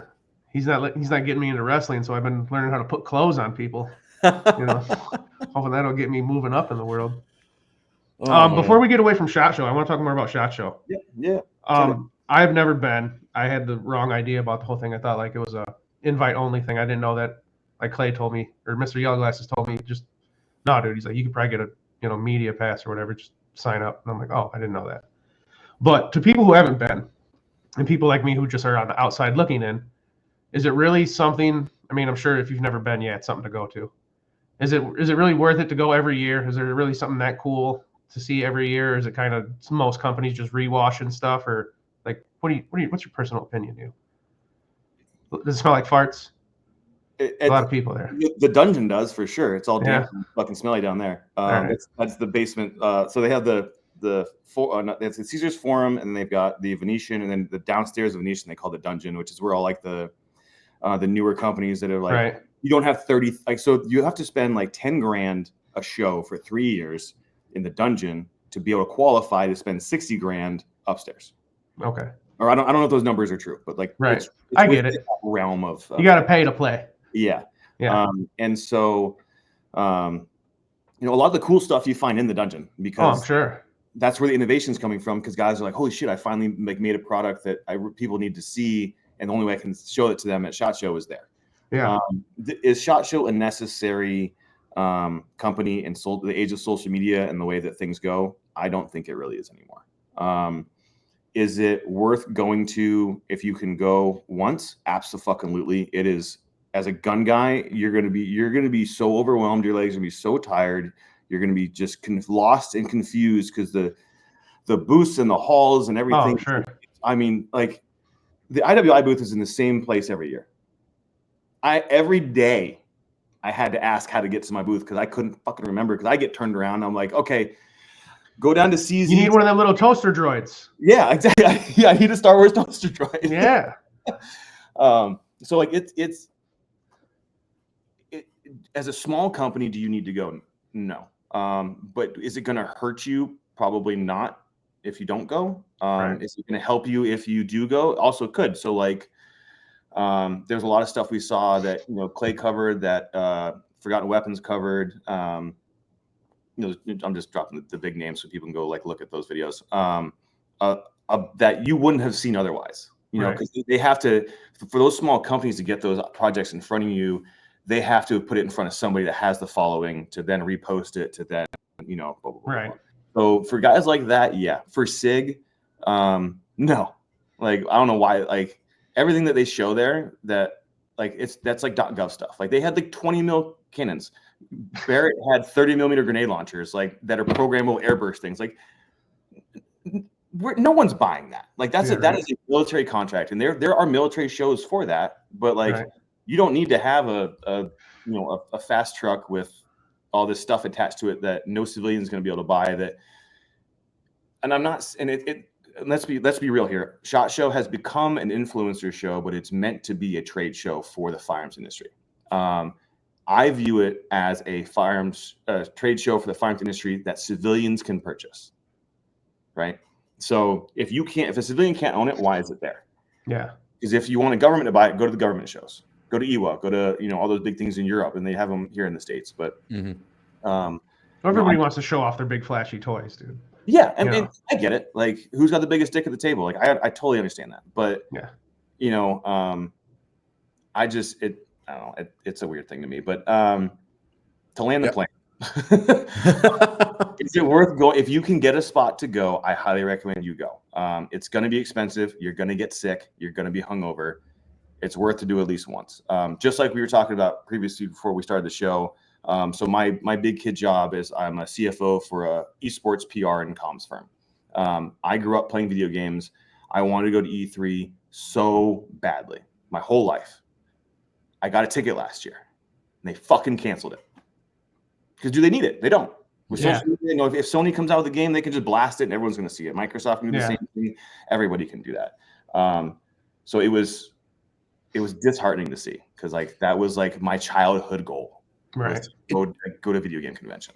Same thing over here. E3 was like, I feel like 2007, 2008, 2009 E3, where you were having like the biggest titles. And like Microsoft, Sony, it was when Halo was at its peak. Oh yeah. Like, and I subscribed to Game Informer, the magazine, which also recently went under. But that was like the peak for me. It was always in June, and I just remember like in high school, it'd be like the lead up to finals, and I'd be trying to watch like G4 like coverage of E3, like what's coming out. Oh, the Game Informer this month, it's gonna be the thick one where it's like the catalog, where they go through like everything that's coming out. And then it was one of those where it was on my list for the longest time, and then it just kind of fell back because I'm not in video game industry, not even in the firearms industry, if we're being honest with each other here. But like, to see that was canceled, it was one of those big moments of like, nostalgia that just like went away. Yeah, you're getting old, Paul. That's what's I happening. guess, yeah. But I mean, I just those weeks and leading up to it, and then what's going to be announced, and the rumors that were coming a part of it are just really, really fun. And I even with like SHOT Show, what was the big thing that everybody was talking about beforehand? Staccato releasing a Glock fed gun. Okay, whatever. But that leaked like a week or two before SHOT Show. So it's kind of like the actual event itself was like, yeah, you can go hands-on and your favorite YouTuber or personality can kind of go see it. But actually the things that I love, which is what Ian from Forgotten Weapons does, is when he goes and then because he's got kind of that engineering mindset where he goes down to that dungeon and then he's like, okay, let's actually look at this from an objective point of view. Are we actually going to, like, do you think that this is actually going to work? And kind of like the Mall Ninja stuff that comes along with some things. I think that those are interesting because there's so many of those like solutions in search of a problem that come out of SHOT Show that like I almost like that coverage more than like what's SIG doing? Ooh, another P320, maybe another 365 that is now somehow the same size as a 17. Incredible. It's got a port cut. It does. It does. Think of the grip zone. Think of the grip zone. The grip zone, dude. Now, see, I think if I did go, I mean, yeah, granted, I'd walk around and look at like the IWI shit. I'd look at like, all the AKs and stuff I see on the main floor. But I think I'd want to hang out in the dungeon more. It just seems to me like that would be better. I just want to talk to the people who are like putting their heart and soul into making, we got this new thing.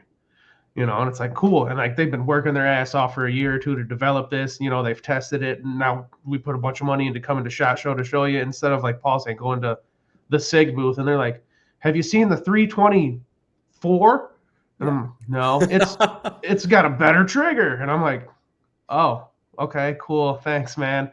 It's just, I don't know. I think that would be interesting just to go to the smelly dungeon and look at stuff that like, people are actually trying to get off the ground and like, hey, check this thing out. But granted, yeah, it would also be cool to walk around to the top shelf booths and look at all the fancy shit, obviously. And if you're there for the full, 4 or 5 days, however long it is, like there's plenty of time to do all of it. Don't get me wrong. But the other thing about the dungeon, like, to your point, like you're talking to the owners, the manufacturers, you're talking to dudes that have been working on and are intimately knowledgeable about this one-off weird project that they're creating. Whereas at the big booths, it's the sales guys. You're the sales guy. Yeah, they're still knowledgeable. Don't get me wrong. I'm not saying that they're not. It's just they didn't pour their heart and soul into this. Guy. I can't remember what SHOT Show video it was. Oh damn it! I don't even remember. I don't want to remember because I don't want to throw any names out. But I remember somebody was showing off a new gun, and you could tell the dude showing it off was the sales guy. Because they're like, oh, I'm here with so and so, and they got this, and he's like, well, what's this?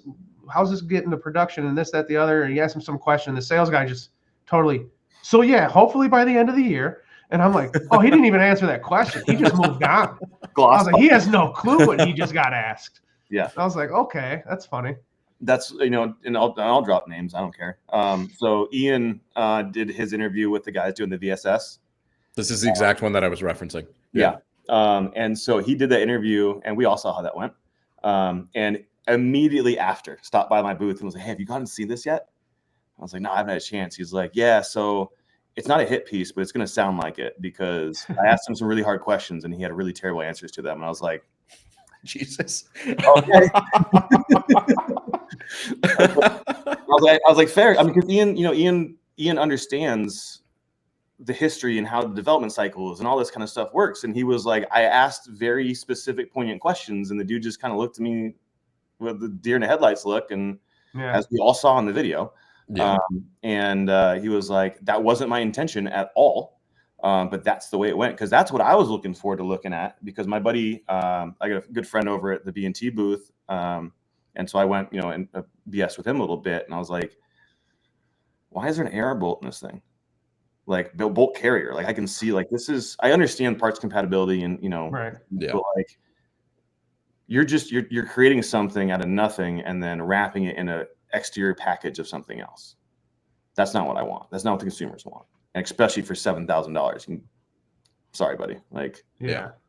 I feel like that was actually almost another common theme that I saw at SHOT Show this year was like com block, Soviet experimental rifles or designs. There was a ton of them, but like all of them were a little bit suspect Yeah. in some ways.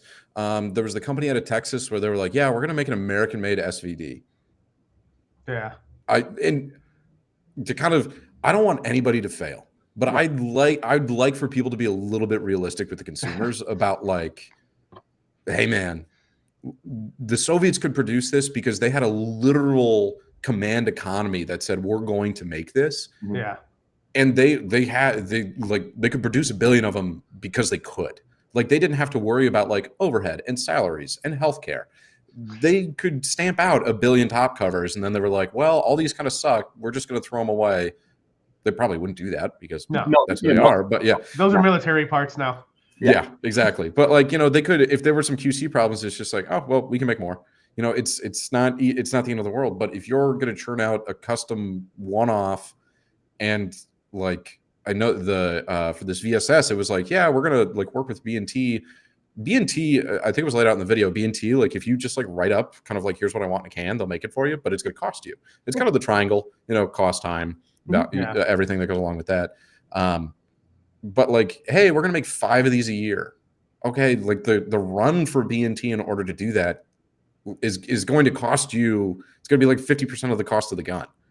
Like there's just the economy of scale isn't there like it is. Even the Soviets actually for the VSS and the valves and everything like that, they were still very one-off. They're like still hardly. Yeah. Like, a lot of them don't even have parts compatibility like in the same serial run with each other. Yeah, because they're all hand fit stuff, and that was going to get to that. Like I love to tinker with stuff, and so like, we'll make stupid one-off projects, but I can never replicate on mass scale because I don't know my tolerance stacking. I don't know where I can go from the 10th of a thou this way or that way. And that's the problem with all these is you can get millions of dollars of backing and years of research and still not have that answer. And you're telling me you did that shit in 12 months? Bruh, no, you didn't.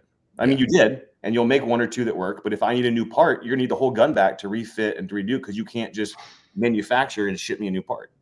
Yeah. And so I'm never gonna shoot it. So what's the point of having it? I'll get an airsoft one because it's gonna be the fucking same thing. Yeah, if it's just going to be a wall hanger, forget about it. Speaking about one-off projects, the 308 Gordy carbine. Can we expect that in the next 12 months? Oh, I don't know. So that was come back from SHOT Show. Obviously, Vegas is a party town. Had a good time, drank a lot. Love me some Jameson. We all know that. Actually, in Jamie in the back of one of your videos, I'm definitely throwing up at KCON because. That's what you were doing? Oh no! I thought you were stretching. I just thought this guy was stretching out, you know, getting them hammies loose. I appreciate the cover down, but I'll call myself out. All right.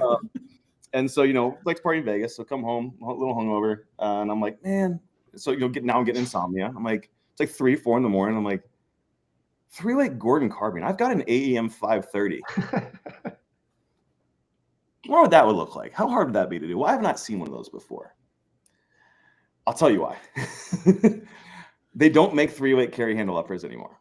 Brownells did for a bit, and they blew all those out, and I missed that boat completely. Armalite did back in the mid 2000s. I think it's the AR-10B. Those are unobtainium. So if I do it, I'm going to have to make some exceptions to the clone, if you will. And people can shit on me if they want. PSA makes a fixed front sight AR-10. And it co-witnesses with AR-15 rears. So I'm thinking M4 removable carry handle, thunk on there, ACOG or aim point on top of that. It's not going to have the same aesthetic. But I think without spending thousands of dollars on a project that I thought up of when I couldn't sleep, that'll be as close as I'm going to get to that. So I might have some good news for you. Oh, do tell. At a local gun shop, they have a AR-10 carry handle upper. Oh. And I saw it the other week. I don't know if it's still there, but how much was it? I couldn't tell you. Okay. I'll go take a look. But I will Venmo you right now if it's like it's not. But I will go take a look. They're closed today, and I think they're closed tomorrow. But I will have an answer for you at least this week as to what it was. Closed on Mondays. Dude, this is the Northwoods of Wisconsin. Italian? You're lucky that they're open like after 5 p.m. Pro 2's closed on Mondays. My only days off are Sundays and Mondays. I used to be a Tuesday to Saturday guy. It was the worst ever. Yeah. All my vacation basically got burned up because I didn't want to come in on Saturday. And it sucks because like you're working Saturday on straight time and everybody else is there on overtime and you're just like, what the hell? I hated it. Anyways. I hate it here. I'm playing bullshit. It was the worst, dude. Neil, a while ago, I forget. I know I messaged you. I think it was you and Adam Lickey about putting this. Where's my finger? My ALG trigger in this Galil here, and I had to file a little bit off the back, whatever, do that. And then you said something about Timney triggers. Have you got Timney trigger in an AK yet? I do. I've got a. Well, they direct fit in AK, so you don't have to do anything. Right. But the Galils, yes. So we custom fit at Pro 2 Customs. The Timney 3.5 pound super crisp, super clean triggers into Galils. You put that in a Galil? Yep, that's the service we provide. I've got one. I've got two sitting in my kitchen right now, waiting to get fitted for my 13-inch rock and locks. And I have one in the. If people who follow me, that Alpine Galil that I shot at AK Masters last year has one in there. They are fantastic. They do require some milling and some work. And Timney is actually a local company to us here in Phoenix, and we are working with them to develop a cassette that fits both the AK and the Galil. Nice. And I'm working with one of their engineers. By working, I mean I'm sending him emails, and he chooses when he responds. Yeah, so that's I'm just bugging the guy. Yeah, I was like, let me calm down before I overstep my bounds here. Me and this guy have lunch all the time. Yeah, I was like, oh, we're just a big deal, and I'm not. So yeah, you can see the Timney. Those of you that are watching this, you can see that Timney there. It scales. I can't zoom in. So they're working on a drop in, but then also for the 5.56 guys, the cassette doesn't allow you to keep the last round bolt hold open, which we can modify for the ALG, but we cannot modify the cassette for the Timney yet. So they are, like I said, I'm working with chatting, and he responds to redesign their cassette so you can keep that last round bolt hold open as well. Nice. When is that going to happen? Is it ever actually going to happen? That's way above my pay grade. But if you have a Galil and you want that wonderful 3.5 pound, very crisp, I think it's like a 2 mil travel trigger. It's stupid short. Stupid short. We can definitely install those for you down at the shop.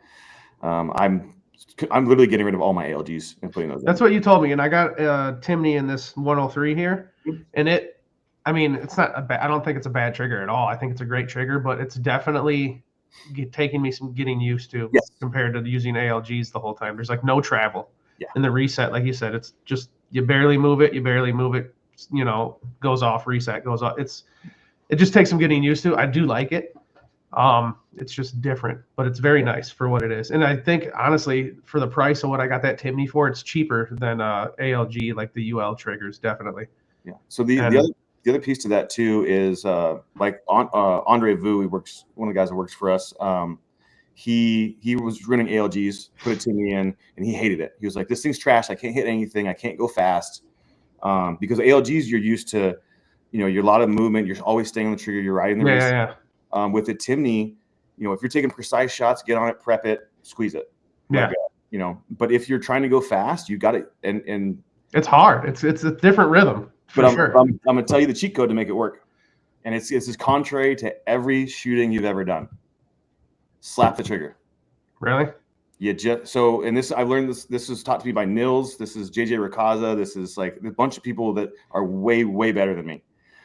They slap their triggers. If you watch them shoot AKs or shoot rifles, they're on all the way off, back on, all the way off, back on. And then they're hitting the wall. They're prepping the trigger. They're not riding that reset. And so when you do that, you don't worry about that low kick or lack of auxiliary kick to the reset. And you don't get any trigger freeze because you didn't move far enough, because you have to move just a little bit. Right. So if you come off like half inch, come back on, like you can get that thing just humming. But if you don't do it that way and you shoot it the same way you shoot an ALG, it's not going to work for you, and you're going to have a bad time. I think I'm going to get what was the one I was looking into yesterday? Is it who's the one in Texas that makes them? The one in the little blue cassette, CNC? CMC. CMC, yeah. I was gonna. who the hell had one? Somebody had one at KCON, a flat one. Was it you? Yeah. You got one? Yeah, I think I'm gonna get one of those. I didn't mind that, but It's I think more- I'm like the Timneys and like that CNC. I think I want to do that in like my 5.56 rifles. I think. The CMC is definitely more of a traditional style, I would say, where you still have that movement. Neil, that Yeah, you there were was a just little bit of describing. movement in it. Yeah. Not like the Timney at all. Yeah, that's in probably the worst AK I've ever put together. Yeah. I got the gun. see- I got the gun for $285 and I have a $300 trigger in it. Like, Hey, dude, don't get it me is so started. bad. Don't get me started on the $300 scope that I have on my Scar 20. Okay. Yeah. It Hey, you still had a hits. glow stick at night at Dude. 100 yards with that. That's what I'm saying. It hits. So, I mean, you Yeah. can't be mad at it. But no, honestly, like you were saying, Neil, I feel like the ALG is, don't get me wrong, I love it. But that like is more what I feel in my head would be like a 7.62 trigger, to where like if I'm using 5.56, that's where that's what I feel like when I use for an AK. I want to be more precise with it, get better shots. And I feel like that's the one where, like you said, you get your sight picture, you get your dot where it is, and you barely touch that trigger and it'll go off. Like, I don't think that's something for like running short range competitions, like where you just want to double tap everything and run around like a fool. I feel like that would be where the ALG comes in handy for me on like a 7.62 rifle. So, Just my thoughts. I mean, that's a perfectly fine thought process. I'm more of, I like to standardize. So like if my 5.56 Galil's going to have it, all we're going to have it. Yeah. You know, it's because that way I don't have to like, oh, this trigger is too much longer, this is too short. It's just, I know what to expect every single time. And it is kind of fun if you don't screw down the front screws on the Timney on a 7.62 gun, you can get controllable doubles. Really? Now, see, let's talk about controllable doubles here. The ALG, it's pretty funny because I bought a ton of ALG triggers off Reddit like 2-3 years ago when people were still selling them for, hey, I got this ALG for $60. I'm like, I'll take it. I even bought a Davrinoff chest rig with 4 Circle 10 mags just to get the ALG trigger that the guy had in the package, knowing I could just sell the chest rig and the magazines. I was like, I'm basically going to make $80 and get a trigger, and that's what I did. There you go. But like, so everything, damn near every rifle I have has an ALG in it, but I had one UL and I put it in this WBP and I polished the shit out of it. And I just made it super slippery. And that thing just double taps when I don't want it to. It just goes off. And then like right after I did that, I'm at the range shooting, and I'm like, son of a bitch, I got to switch this around. I can't have it doing that. And then Clay made a video about that Meridian trigger. And then he was comparing it to the ALG. And he's like, the ALG, this one's super light. And people are like, oh, polish it. You don't have to polish this. You shouldn't do it because it's light enough. And I'm like, just going back to the picture of me in my garage the week previous, just with the Dremel, just polishing the shit out of it. I'm like, you dumbass. So, yeah, I don't know. I got to switch that around with something different. But it double taps. It's fun. I mean, because it's the 5.56 with an unrivaled brake on it, so it doesn't move at all. It's great. Yeah. It doesn't. That is like the flattest shooting thing I have, and it's just too much fun. And I just go through way too much ammo when I go to the range with it because it's just fun. Yeah. You sit there, you throw a stick in and you're like, oh, that was 30 rounds. That's 15. Yeah, exactly. Like super fast. And it was so much fun. It was like the best 1.5 seconds ever. Right. I have one more gun question before I've got food questions. Ooh. You recently posted, I didn't know that this was actually you on Reddit. Number one, you versus Reddit is going to be the grudge match of 2025. Oh, I know, that's why I've already been kicked off twice. I mean, and I've only been on it for like 2 months. So like we're in a silent war with them essentially. But one thing that I fell in love with that you recently posted, which I'll bring up here, is the AK-102 Block 2. Yeah, that thing's neat. Because it is a vibe beyond anything. I mean, this thing is incredible. It's got the like CAG handguards that are on here with the broom handle out front. I mean, it's just amazing. But one thing that I wasn't aware of until I pulled this up like 5 minutes ago was this is actually an AR grip on here with some kind of like adapter. And I've never seen this before. But what is this and why do you think it made people so mad? So I'm sure as people who are listening can tell, I like to piss people off. I will like, what's that Ron Swanson quote? He was like, I hate, what was it? It's like something about going. It's like I hate when things get done. It's like I will stay up all night to ensure nothing happens. Oh yeah. Oh yeah. And kind of what this was. So I was looking at it. I don't know if you guys have met Benito Bill from Sure Shot. Shout out to him. He's good dude. Me and him were talking about this, and I was like, hey man, like I kind of want to build an AK, but you know, I'm big in the Galil world. You know, that's kind of where I live. But like I kind of want a go fuck yourself gun to the internet. Like that's, you know, like I made a Mark 12 in 5.45. I made a Mark 18 in 5.45. Like guns that shouldn't exist in weird calibers that are like, what the hell is wrong with you? Mm-hmm. So he's like, okay. And I was like, how about this? I've got all my old GWAT stuff. So we've got a surplus stock, A2 grip, Comp M2, CAC rails, Surefire M952 light. Like this is all the shit that I had on my M4 back in, you know, 03, 04, 05, 06 timeframe. Same sling. And I was like, dude, your Riz rail would be dope on. And so the initial plan was to take that muzzle device off, put an adapter, and have a Surefire on there too, like, and just do a full send, like, just really make it. But of course, this base gun is a PSA. So, you know, why not? Why not? I'm going to say that, and that's why you can tell there's no can on there. And so yeah, so that's kind of where it stemmed from. And so what's neat about this that a lot of people don't realize either is that that's Cerakote. That's not spray paint. I thought you left it in the back of a truck and drove through like gravel roads for a day. No, that's what it looks like, and it's awesome. That is 100% Cerakote that we applied. We also did another Gordon carbine-esque 5.56. It's like a Gordon carbine mixed with a recce gun mixed with the Mark 12. Like we kind of went down a rabbit hole, but we're calling that our OIF Cerakote. And yeah, that kind of came about just of like, let me see if I can piss off some people in the AK world, even though it's like the world I like to live in. Paul, pull up some of that Japanese animation down. You gotta go down. You'll know it when you see it. Oh, yeah. So initially that we called that, because I get Borderlands from that. Yeah, that's exactly what right there. That's that son of a bitch. A lot of people are calling it anime lines because they're not games. When those pictures first started coming out of shit, and I was like, oh, that's a cool drawing. And then I'm looking at it, I'm like, wait a minute. And I like had to like zoom in. I'm like, that's a real gun. Yeah. I was like, and that's what I call it, the Borderlands stuff. But yeah, that's exactly what it looked like when I seen it. I was like, there's no fucking way that's real. So that's Sully's. That's awesome. Yeah, I think I've seen a picture with one of them. Yeah. I mean, this detail up front here is just incredible. Dude, it's insane. Yeah. So that's sprayed Cerakote and then hand drawn Cerakote. Okay, I was like, this has got to be like time staking. Yeah. So it's a process. Like those gun, like that gun is a full day of work. Oh, I'm sure at least. You're not even taking lunch.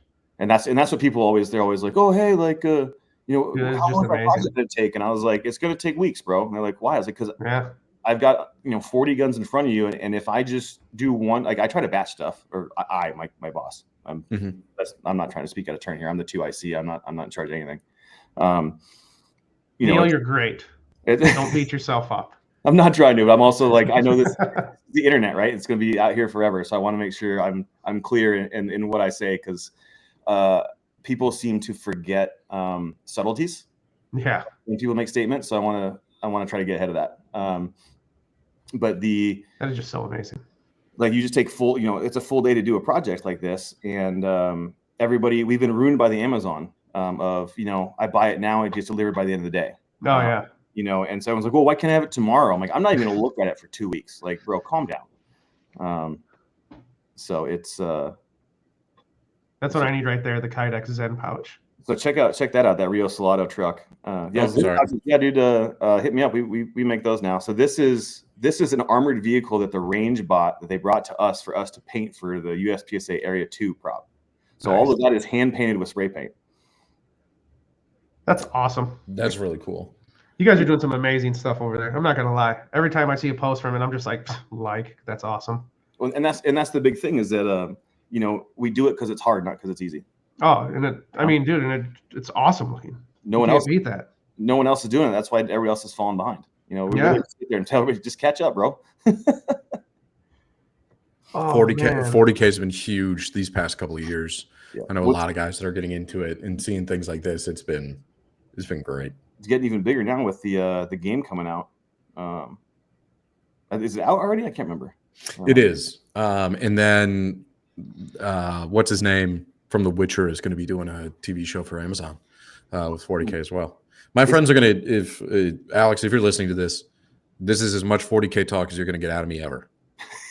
I get Hey, one Alex. expensive hobby, and it's I choose the guns as my expensive hobby. You can have your 40K, but you know, I can't be buying $500 miniature sets and then painting them in my basement for Yeah. 4 days. Now I'm making your gray pants blue. Yeah, let's get him. He's out here Bob Ross and things. Like, oh, just a happy accident. I'm going to give you a little bit of distress on this shoulder pad. Man, But yeah, some of the jobs that's going on over there with you guys in these rifles is just fucking amazing. I love seeing it. It's not like when I was talking to you about, oh, I need to get one of my guns done. You're like, let me know. And went through the website looking at all this shit to do. And I'm like, I don't even know what to do. There's like too many options. And I was like, and it's going to piss me off because as soon as I have you do one of them, I'm just going to be like, oh, what other one can I do now? It's What else can I do? Almost like a drug. Dude, it's terrible. I was, like I said, just going through the website trying to figure out, pinpoint one thing I want to do. And there was so many more than just one. And I'm like, oh yeah, this is going to cost me money. I'll joke with dudes and they're like, oh, I want to do this. And that, I'm like, sounds like a great excuse to buy another gun. Yeah. Okay, I just have to bask in the moment of greatness for what this build is. Number one, the Cerakote looks incredible. Number two, the giant mag on 50 here. round South African mag, yeah. Yep. And then we have what looks like an A2 stock coming out of the back, which is amazing. I tried to do this a couple of years ago with one of my AKs, and the cheek well just wasn't kind of right. I was still shooting irons at the time, but I might have to go back and do this because this looks amazing. I didn't even notice this. We've got the unraveled rake up front. We've got the LPVO up top. Yeah, so that's my boss, Brian. So he's the owner of Pro 2. And he's like me, he kind of likes to stir the pot a bit. So that's a 13-inch Gen 1 Galil 5.56. Like you said, A2 stock. That's our Arid Rhodesian paint job. 1:6 LPVO, offset hollow sun, RS regulate handguard, Magpul bipod, unrivaled brake, 50 round South African magazine. He's got a B5 grip on there, the CNC flat trigger that was now swapped out to a Timney, and then that's going on Sully's bipod or tripod. There you go. Hell yeah. I mean, this is one of those where it's like, if you shoot, you know, kind of a thing. Like, I bet this thing is a freaking laser beam. It's just got to be. That thing hammers. Yeah. And I hate it because of the A2 stock, but Brian, he's in love with it. I'm like, cool, bro. I mean, that's why it's yours, and I run the Desert Tiger, and we all have our vibe. I feel there's so many. I feel like Call of Duty has gone into ruining some people's ability to put together an actual shootable rifle. And what I mean by that is everybody just looks up what's the meta build for Warzone this month, and then they look at and then they apply that to real life. And they look at what the top level shooters are doing, what trigger they're running, what optic are they running, what's the muzzle brake, what's the stock, what's the grip. All of those things are unique to you as a shooter. I mean, we just talked about how great some triggers were, but then we just named 2 or 3 other ones that, as a personal preference, we have. Yeah. Like even like optics. Clay, he's brought up LPVOs in the past. He's just like, hey, a lot of them just do not work for me. A red dot, I'm obviously successful with, so I'm going to stick with a red dot. You know, I personally shoot an LPVO really, really well.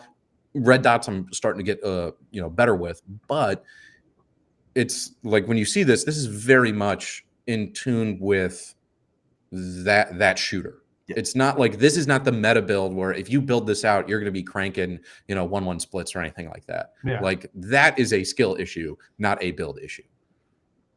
That's one of them. I don't know. It took me a while to realize that you can't buy skill. Like you said, I was that idiot. Oh, what optic can I buy to make me better? And Paul knows I have many of optic. A lot of them I've never even used. I have plenty of shit just sitting in boxes because I bought it and probably put it on a rifle once and was like, I don't like that. And I just put it back in the box. But like lately, I'm been like a sucker for my EOTech. I don't know why. I'm an EOTech guy now. I used to with the 3x magnifier, and I feel like that's all I need. I used to love them, and then I started. I don't think I have an astigmatism because I can see regular dots fine, but the EOTechs are just getting a little too fuzzy for me nowadays. And so I swapped over to aim point back to aim points from my military days. Those are another great option. Are the Vortex UH1 Hueys. That's what I run. Yeah, I love my Huey, but I've handed it off to a couple of people, and it is, hey, I can't see this. Perfect. Great optic for me. I run it on my AUG with the 3X on it, so that it's like eye relief isn't an issue. Yeah. And I've been really successful with it. But it all comes down to what works for you, and just try a whole bunch of stuff. Yeah. And it kind of goes back to the mags too, where it's like if you can get into some things for like right now, you can try 5 different HoloSuns for less than $1,000. Then that is buying 5 HoloSun optics, individual one, not like yes. buy one sell one. Like there's not options. You can physically purchase for under $1,000 5. Yeah. And that is, you can get like closed emitters, open emitters, like the aims, like you can get a wide breadth of what optics can work for you, and then run that for a little while. And if you're very successful with it, then go get the one that is actually expensive.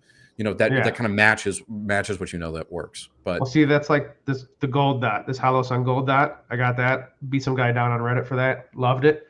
And then I won an EOTech and put that on, and I was like, oh, I like this a little bit better than that HoloSun. Not gonna lie. But then, like Neil said, I got an aim point on this thing, and the dot is like out of all the optics I own, aside from like this only compares to like the SRO on like a pistol or actually it's on my KP9 now.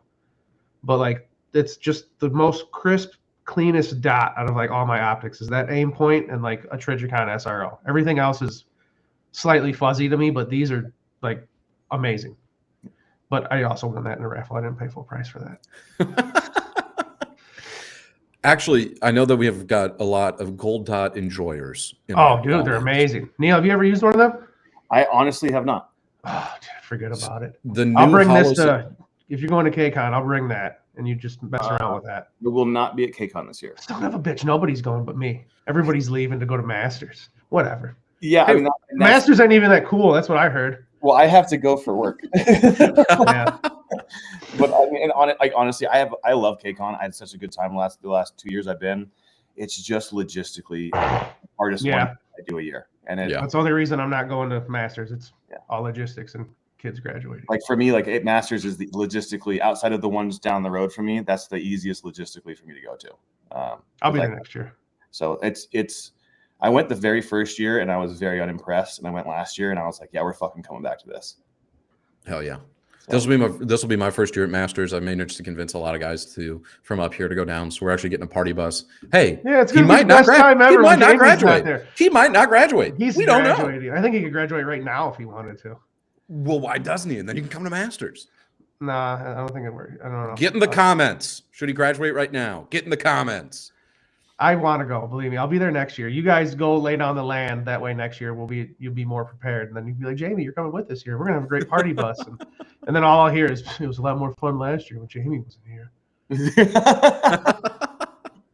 It's fine. Whatever. We will get it together. We'll get it together. And we'll lay the land. I have to find the biggest Airbnb possible down there, though. But that's because everybody's going. Because everybody's going. We got to get 18 bedrooms. But on that note, let's discuss that for people who are trying to get into travel matches, because I know that's a big stick up for a lot of guys. Everyone get into matches. You start shooting local stuff. You have a good time. You're like, I want to go to KB. I want to go to Masters. I want to go to Red October. I want to go to Cold War. I want to KCON. Like it starts. There is a size that you need to find as a group of people that you can travel and shoot with. Like, don't be wrong, like you can still all go together, but you kind of have to have a house divided to make it like economical and like not be a pain in the ass. Because trying to get that many personalities, that big of an Airbnb, like the food, like the vehicles, all the accoutrement that goes with that, like for me, it's like between 4 and 6. I find the breaking point is 3 people per bathroom. Dude, that's a good math. Because me, Jeff, and Paul just did the bunkhouse at KCON, and there was 1 bathroom in there and 1 shower, and I didn't feel that was like, oh, I gotta shit, hurry up. There was nothing bad like that. Everything was fine. So I think if you, 3 people would do a bathroom. That's a perfect math, because at Masters last year we had six people. Yeah, 6 people in 2 bathrooms, and one of the guys on our team likes to eat and broke the toilet. So we had now 6 dudes for 1 toilet on the last 2 days. Oh, hell no. No, that's too many. That's a lot of flush before it go. Yeah, that's a lot of courtesy flushes, a lot of potpourri, a lot of, hey, close the curtain in the shower, close the door. I'm gonna come in here and take a shit real quick. Don't look. Yeah, no way. Mm-mm. So just something for you guys to think about. Also, just to throw some free advice out there. If you want to get in travel matches, flying with guns is not as hard as people think it is. Bite the bullet if you want to do it. Buy a nice Pelican. When I travel, I fit rifle, pistol, shotgun in a Pelican. It's under 50 pounds. It's I think 16 something series.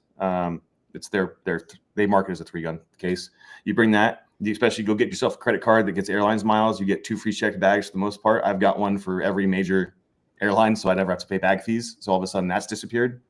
And it's really easier. The biggest pain you're going to find is shipping ammo, because you can only fly with a certain amount of weight. But if you coordinate ahead of time, it's really not that bad.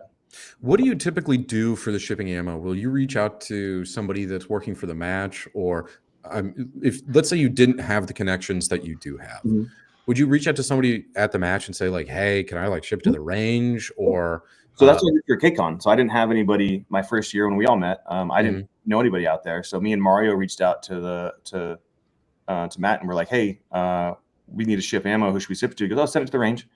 Gave us the address, and we shipped it off. And then when we got there, I was actually just thinking of that the other day too. We got there, and I was like, hey, I'm Neil. This is Mario. We shipped ammo. We should have the boxes. Put our obviously return labels, but we also wrote our names real big on the side so it wouldn't get lost in the sauce. And one of the old guys at the range went and unlocked their little storage shed, and here you go. And nice. It was pretty good. Now, as for ammo, how much ammo you should ship? Here's the real thing. Depending on all of it is yeah. What I like to do is I do round count plus 20%. If I'm shot the match before, round count plus 30% if I've never shot the match. And then I fly with as much, if I've never shot the match before, I'll fly with as much ammo as I can legally fly with in magazines or in boxes or whatever the airline requires. And then, so that way I have ammo when I land, and I have extra just in case. And then if I've shot the match before, I will still fly with at least 2 mags worth of ammo, because when I get there and I want to verify 0, I don't have to do anything. I can just airport, bags, range, verify. Range goes cold because it's usually 5-6 p.m. by the time that happens, and then we're done. And then I can go get my ammo that I shipped out, find all that, load mags, and do all that sort of thing. As far as flying with ammo, I know I think, who was it? Somebody told me it's like 11 pounds or something. 10. 10. Okay. Now, when you're flying with 10 pounds of ammo, does it all have to be like in the original packaging, or can you like put it somewhere else? Do you have to lock it up in another thing like you do your rifle? How's that work? It depends on the airline. Okay. So it has to be in a check bag. It does not have to be in a locked case. So like if you have your rifle case, and let's say it's 48 pounds, you only have 2 pounds to work with. You don't want to put 10 pounds in there and pay $100 overcharge fee. You take your soft goods bags with your all the stuff you check in, and then depending on the airlines, either require it to. Some of them don't care, and you can just throw them in mags and go. Some of them don't mind if they're in like the plastic MTM ammo containers. Some of them are it has to be in original factory, and which sucks because I hand load, so I'm like I don't. That sucks. Original.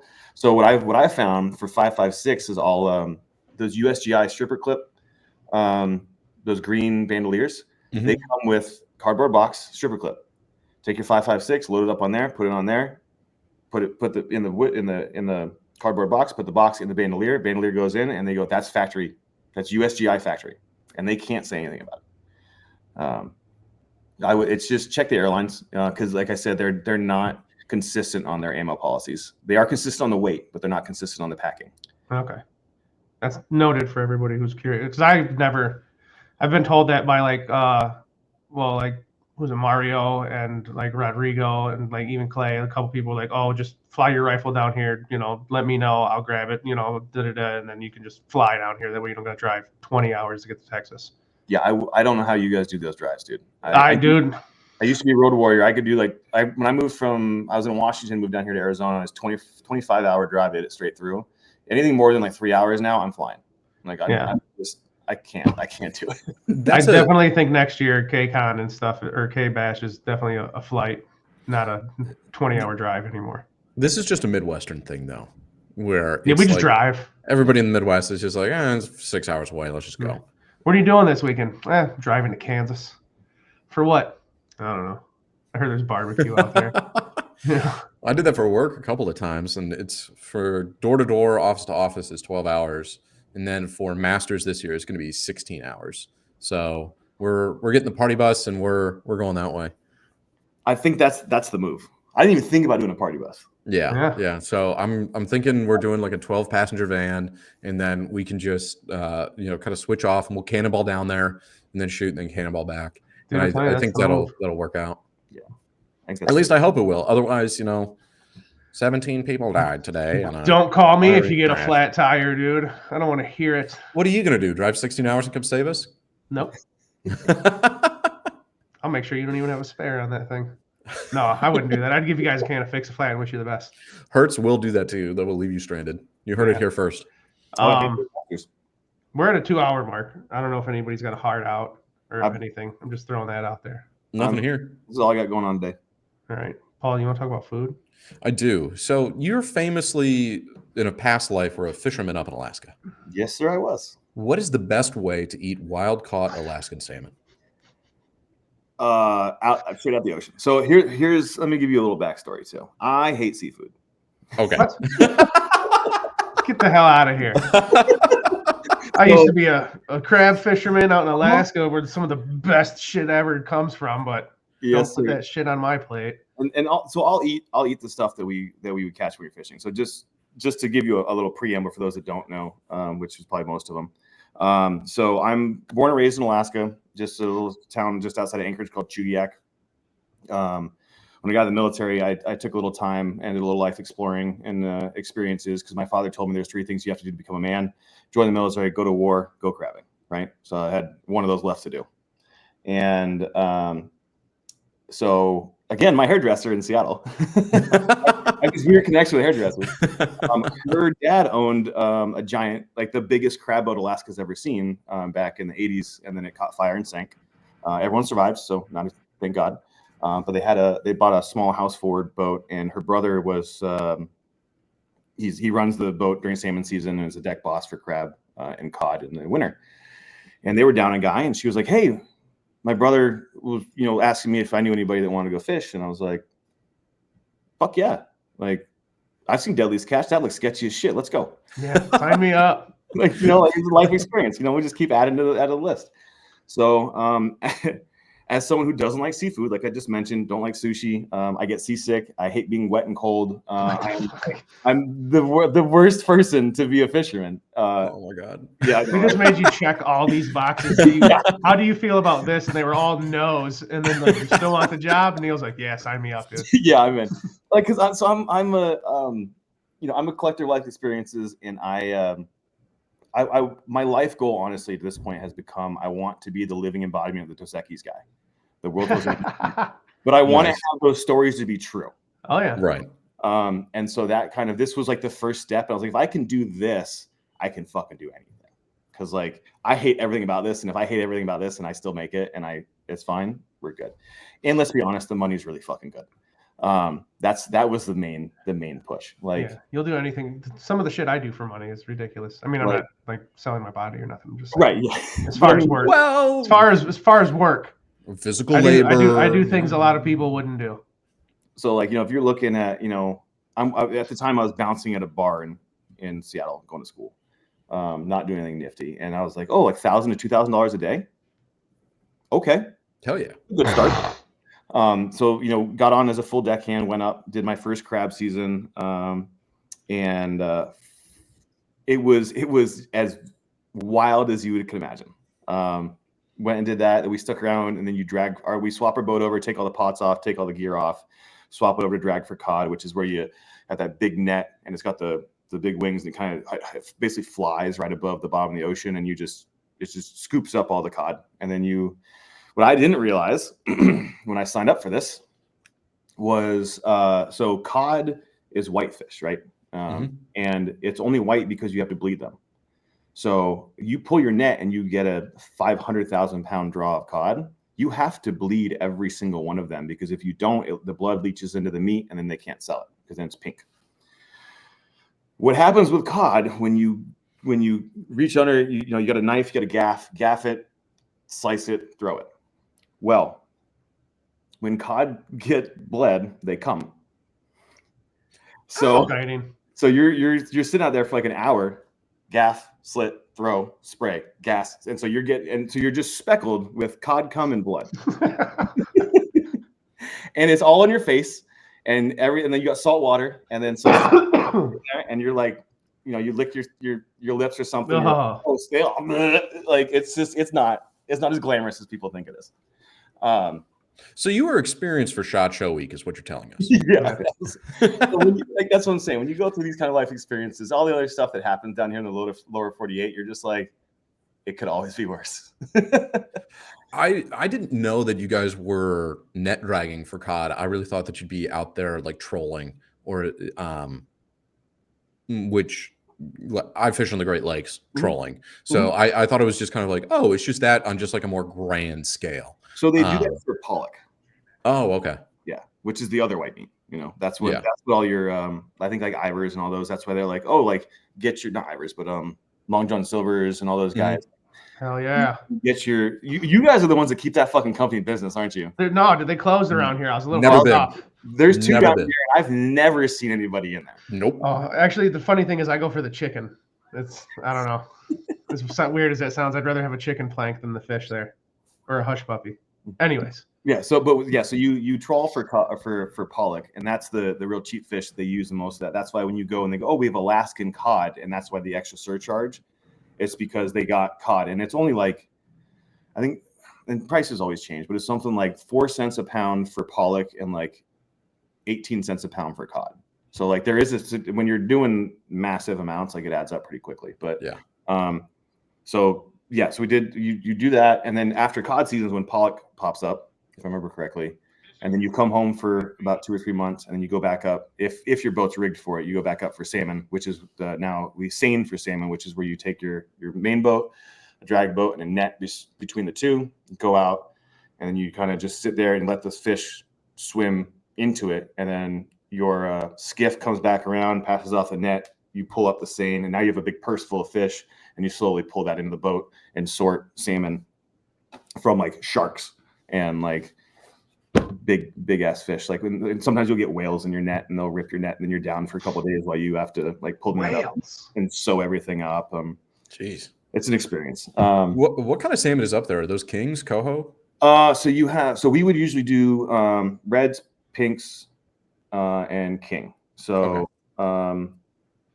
there's different names for everything, but so I thought there was just salmon. Oh no, we usually fish for I think 3 different breeds, and I think there's 4 or 5 in existence. Because there's 3 that are in the Great Lakes. No shit. Yeah. So we've got kings and coho that are around here, especially down by Chicago. They do a pretty tidy bit of business with coho down there. Learned something today. I learned about fish on a shooting podcast. How about that? And I could completely have the salmon backwards, but like lake salmon is probably my favorite fish to eat. But I got to imagine. Oh, it's your silver. Yeah. So that's one of the ones we'd fish for. It's gotcha. Pinks, silvers, and kings. My last time I was up there was 3 years ago now, and then before that was a long time. So as somebody that doesn't like seafood, I really didn't pay a lot of attention. I was just like, that's worth more money than this is, so I want more of those. Yeah. And have you always had a dislike for seafood, or was it like you just saw how kind of the sausage is made and that was the turnoff? Oh, no. The way the sausage is made, it's probably the best foods you can get. Like, because there's nothing done to it. Like you literally pull out of the water, you cut it up, and it's ready to go. It's more of a texture and taste thing for me. Gotcha. More so texture. But going back to fresh salmon, holy shit, like a good like red fillet, pull it up, and we'll keep some fish for ourselves when we have the boat, or if like we anchor and it's time for dinner and we're like, let's just do salmon today. Just pull one out of the hold. Lemon, butter, nice cedar plank, smoke it on. And we took a pony keg on our boat and turned it into a grill. So we have our own little little thing. So we sit there and do smoked salmon and then finish it with some dill. Nice. And that's little cream fraiche on the crab boat. No, come on. Like we're also eating salmon roe. Like we're eating, like the caviar of it. Yeah. So, but I'll eat that, or I hate cod in general, even though it has no flavor really. But Norwegian cod. So our Norwegian boat, I'm half Norwegian. The owner of the boat, he's first generation. As soon as he starts drinking wine, I can't understand a fucking word he says. Like, and so we would do cod fillets. But you would take flour, salt, pepper, and you'd throw the fillet in there, and then you would take a chunk of salt pork, and then you dice it up, and you would fry that up. So basically, just a whole fuck ton of bacon grease and bacon bits, and then you'd fry the cod fillets in there. So it's just like a big bacon cod piece, and then you'd sprinkle it with the bacon bits over, and then you'd have like sides of corn and some mashed potatoes. That's good. That is, I gotta write that down. Yeah, right. Because Thank God we're recording this. Yeah, right. That sounds incredible. Like there's nothing not to like about any of that. Yeah. Like I was sitting there and they were like, "Oh, Neil, try this." And I was like, "I don't know, like that doesn't like. I'm gonna have a peanut butter and jelly sandwich." They're like, "Man, shut the fuck up. Eat this cod, you disrespectful asshole. Like this is your job. People kill for this kind of stuff down south. Eat it." Are you a grape jelly man or strawberry? Grape. Chunky or smooth? Depends on the bread. Oh. Okay. Oh, we got connoisseur here. Yeah, pinky's out. So I like Wonder Bread. I like smooth. That makes sense. If you do like any sort of bread that has a pretty good resistance, chunky all the way. Mm-hmm. All right. Glue for glue. Yeah. I get that. At the end of the day, like I'll eat all of it. What are our thoughts on the Uncrustables markets these days? Oh, bro! If you shoot competitions, you don't eat Uncrustables, you're fucking wrong. There you go. See, I'm a Rice Krispies man during competition. Right. You gotta have that quick carb sugar release. I'm also super happy with those. Yeah. Do you ever get the peanut butter and chocolate covered, like the dipped ones? Probably. Look at me. Oh my God. Salivating. Do I look like somebody who hasn't eaten a chocolate covered Rice Krispies treat? Get out of here. Have you ever? I don't know. Have you ever dabbled in the kind of slightly frozen Uncrustables market? Oh, that's the game. So you buy the Uncrustables, you put them in the freezer, freeze them completely, and then you take all your Gatorades, your waters, you get your lunch pail that you got for the match, and then instead of putting ice in there, you put the Uncrustables, and that becomes your ice to keep your drinks cold, and then they'll eventually thaw out, and all of a sudden you get like a half frozen cold drink, half frozen Uncrustable. There you go. Especially in Arizona, it's 110 degrees. It's, oh my God, it's life changing. Gatorade flavors. I think we've seen an orange today. Yeah, so we got a couple. I've got yellow. I just went to the store. I saw a yellow. They were buy one get one free. So so I got 4 cases. I got orange, yellow, red, blue. I wanted to stick with the classics. Classic. I'm a blue man myself when it comes to. Or have you guys messed with the lime and cucumber one? That's what I was just gonna bring that up. Yeah. Oh, those are so good. Dude, it's so refreshing. Not only is it refreshing and it's like awesome when you're sweating your ass off, but you can just open it and like leave it like on the coffee table and your living room smells good. Yeah. It's weird. Yeah. And it's like, I'm almost scared to drink it. I'm like, it shouldn't smell like that. It's like, that's weird, but man, are they awesome. If you can get that to a point where it's almost like a slushy, like it's not fully frozen, but it's just like kind of getting some chunks in there. It's like slush puppy. Yeah. That's an elite move right there. Oh, dude. I also know that you guys aren't cops because you just call them like red, yellow, blue, green. Like anybody who actually says like the actual flavor, like, oh, that's a cool blue. You are insane. You're a Fed. Like that's how you know it's a cop. That. Yeah, they're the only ones that name the Gatorades. It's like you got like okay, well, there's Arctic Rush and there's Mountain, there's light blue and dark blue. Yeah, I got Glacier Freeze right now. And then here's the real question: when it comes to Gatorade, sugar free or regular? I try to do the zeros if I can. For what reason? Because I'm fat. Okay, health reasons. Okay, we'll go on. If I'm gonna go for I prefer the zero sugar Powerade, and that is a taste. Okay.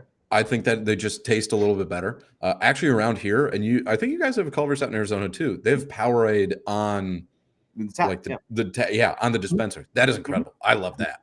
If we're getting into Powerade, you guys, we're all around the same. Oh no, Paul, I keep forgetting that you're not the same age bracket as me and Neil is here. The Midwest is 10 years behind every place else. So if somebody who's 40 makes a reference, I probably experienced that. There used to be a Powerade bottle, late 90s, early 2000s.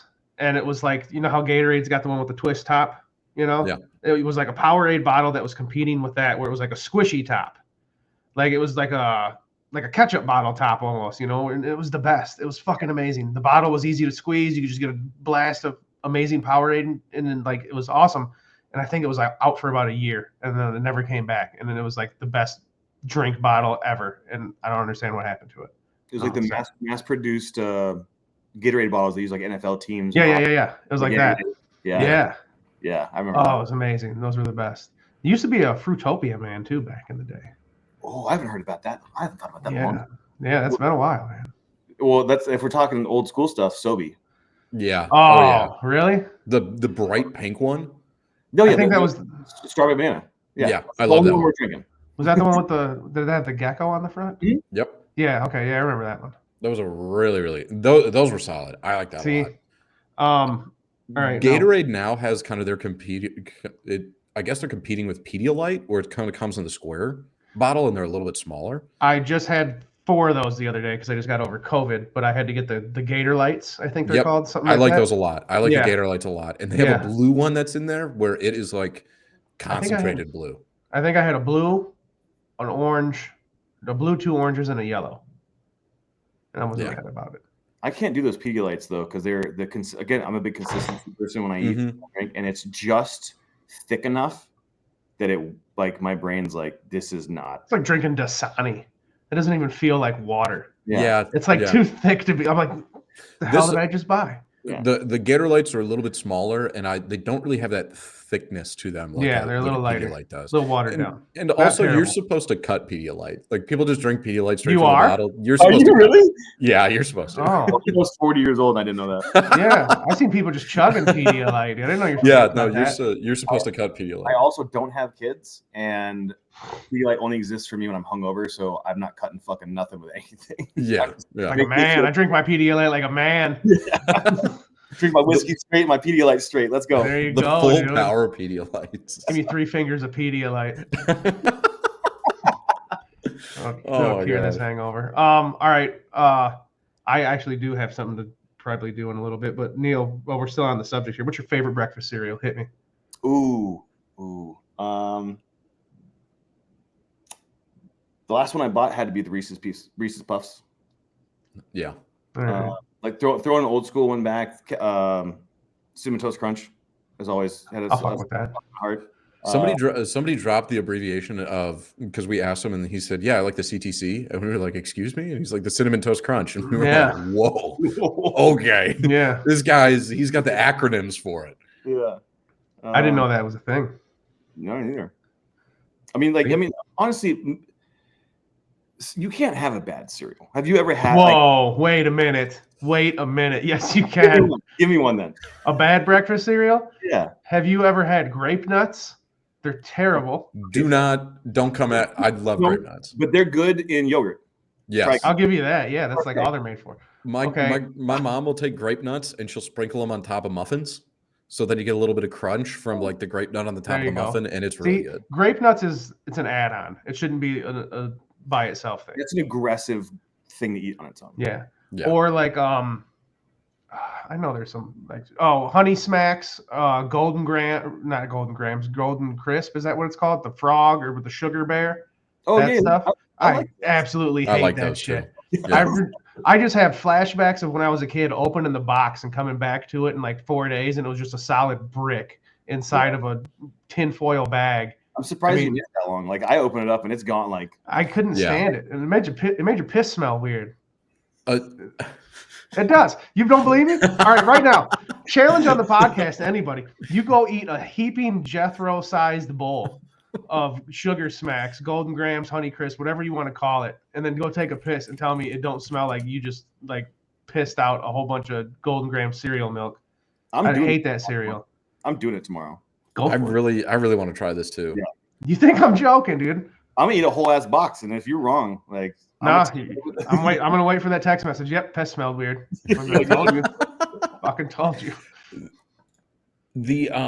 I actually don't really like just regular Rice Krispies.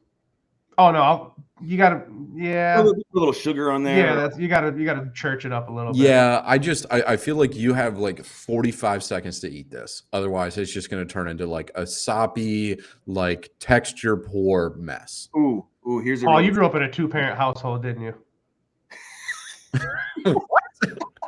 Sometimes all we had was Rice Krispies in this house, dude, and you learn to appreciate it. I'm not gonna let somebody badmouth Rice Krispies. I never had like cereal for breakfast ever as a kid. My sister was a big Reese's Puffs fan, so we always had Reese's Puffs around, but I was an Eggo waffle guy.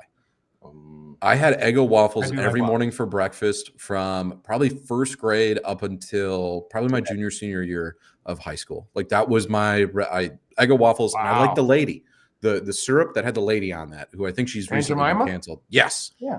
I like the lady. Because that fixed everything. Yeah, exactly. But that was what I.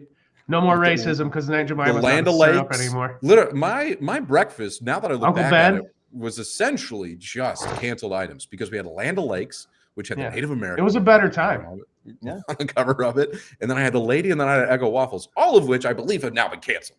Yeah. So that was just my timeline growing up. But I like waffles. I do love. You guys ever had Cocoa Wheats? No. See, that's how you guys in your 2-parent households. Oh, Cocoa Wheats is basically like a chocolate flavored cream of wheat kind of thing. Whoa, this looks like shit. Cocoa Wheats? Like legitimately, like looks. It's on our shitty food. Dude, look. All right. When I grew up, if I wanted a orange flavored soda out of the fridge, I grabbed the can that said orange on it. Okay, it didn't say Crush. It didn't say Sunkist. My cereal was Crispy Rounds, or Golden Flakes, or Marshmallow Mateys. I have the Cocoa Wheats that's coming up here. Yeah, I got. So let's. Oh, there it is, dude. Look at this. Now, before I scroll down, Neil, just stay yourself. Dude, I just need you to know. Fire. That's a terrible way to transition. We're all just gonna take a breath before I scroll down, and here we go. Oh no! See, they got the milk in there. They didn't even mix it up, dude. That ain't right. That's not a good representation of Cocoa Wheats, bro. Gross. It looks so bad. That is not a good representation. It looks like my dog, and then you put milk in it. This that looks is not like a good representation of Cocoa This looks Wheats. like what they were eating in the Matrix. And they were like, I'm taking this off screen. You're not gonna sully my childhood with that. Macaroni has been canceled. Look, dude. Oh my god, it looks awful. I grew up in some trying times. I had a single mother, and sometimes you just ate what was around. All right, many a cheese sandwiches. Mm-hmm.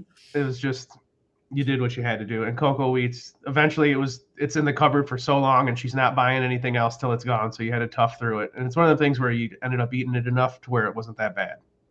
Dude, we had a bologna magic, which I hate bologna. So my mom would buy cube chunk bologna, Ugh. and then you'd cut that up, and then you would run that with pickles through a meat grinder to kind of like make it into kind of like a pasty thing, and then you mix that, and then you would mix that with mayo, and then you would put that on bread, and then you put Velveeta on top of that, and then bake it in the oven for a little while. Fantastic. Really? See, that's like a ham and stuff sandwich. My buddy's mom down the street used to make ham and stuff, and it was basically that's what my buddy Lardass used to call it, ham and stuff. But it was basically just like some canned ham mixed with some mayo, and then you would throw it on some bread, and then grill that up. He was also a fan of fried bolognas. The Midwest is a wrecking ground of like processed Americana meets give me some canned meat, old school like cooking and things like that. We ate like we were into the Depression in the 80s. Basically. Hey, we're Spam outside of Hawaii. Dude, the number one consumer of Spam. Won't do it. So I haven't bought bologna since I've had a job, dude. when I was spending some time out in Phoenix, there was a Hawaiian restaurant that was like the closest thing that I could walk to. And I don't know what it is, but it's like rice and Musubi. then A poke yes, bowl. Oh, yes, those are fantastic. I ate so many of those that I like could not move.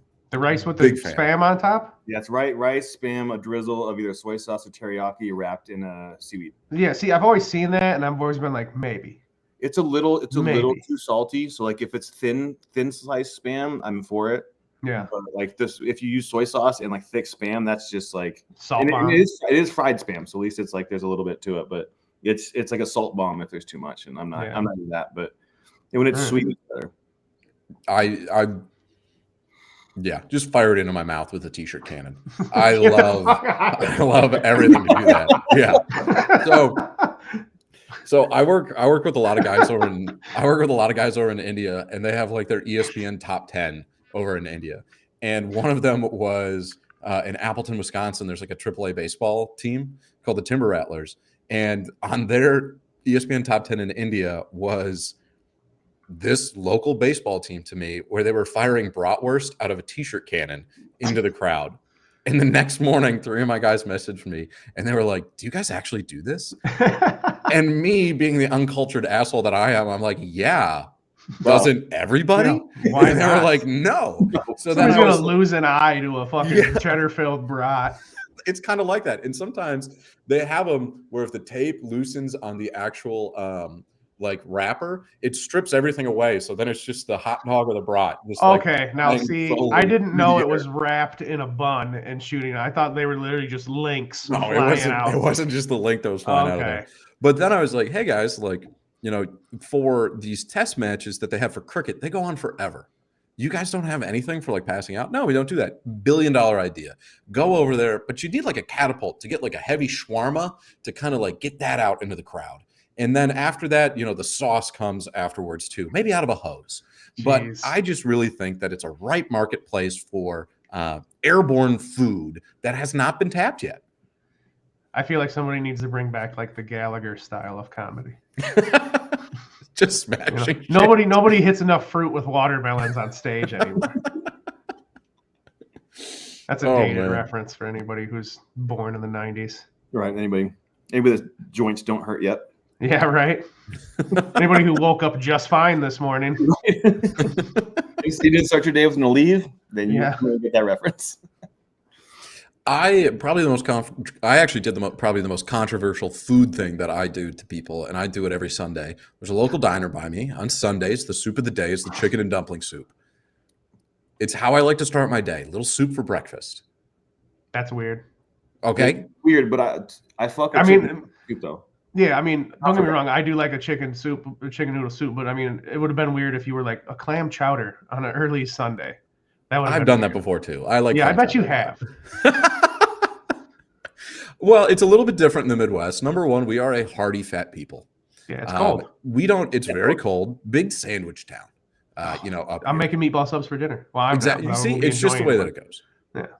Phoenix, where it's 110 degrees out, if you have a beverage over lukewarm, I got to imagine it feels like you're drinking lava. Mm-hmm. You Some can hot coffee in the morning. In the summertime, you can cook a medium rare steak in your truck in less than 10 minutes. Yeah. Fuck So that. coming from Alaska and moving to a testament to man's hubris against God, that is Phoenix, Arizona. That's such a transition. That's insane. Alaska's the same way. I mean, it's just the opposite direction, right? Yeah, kind of.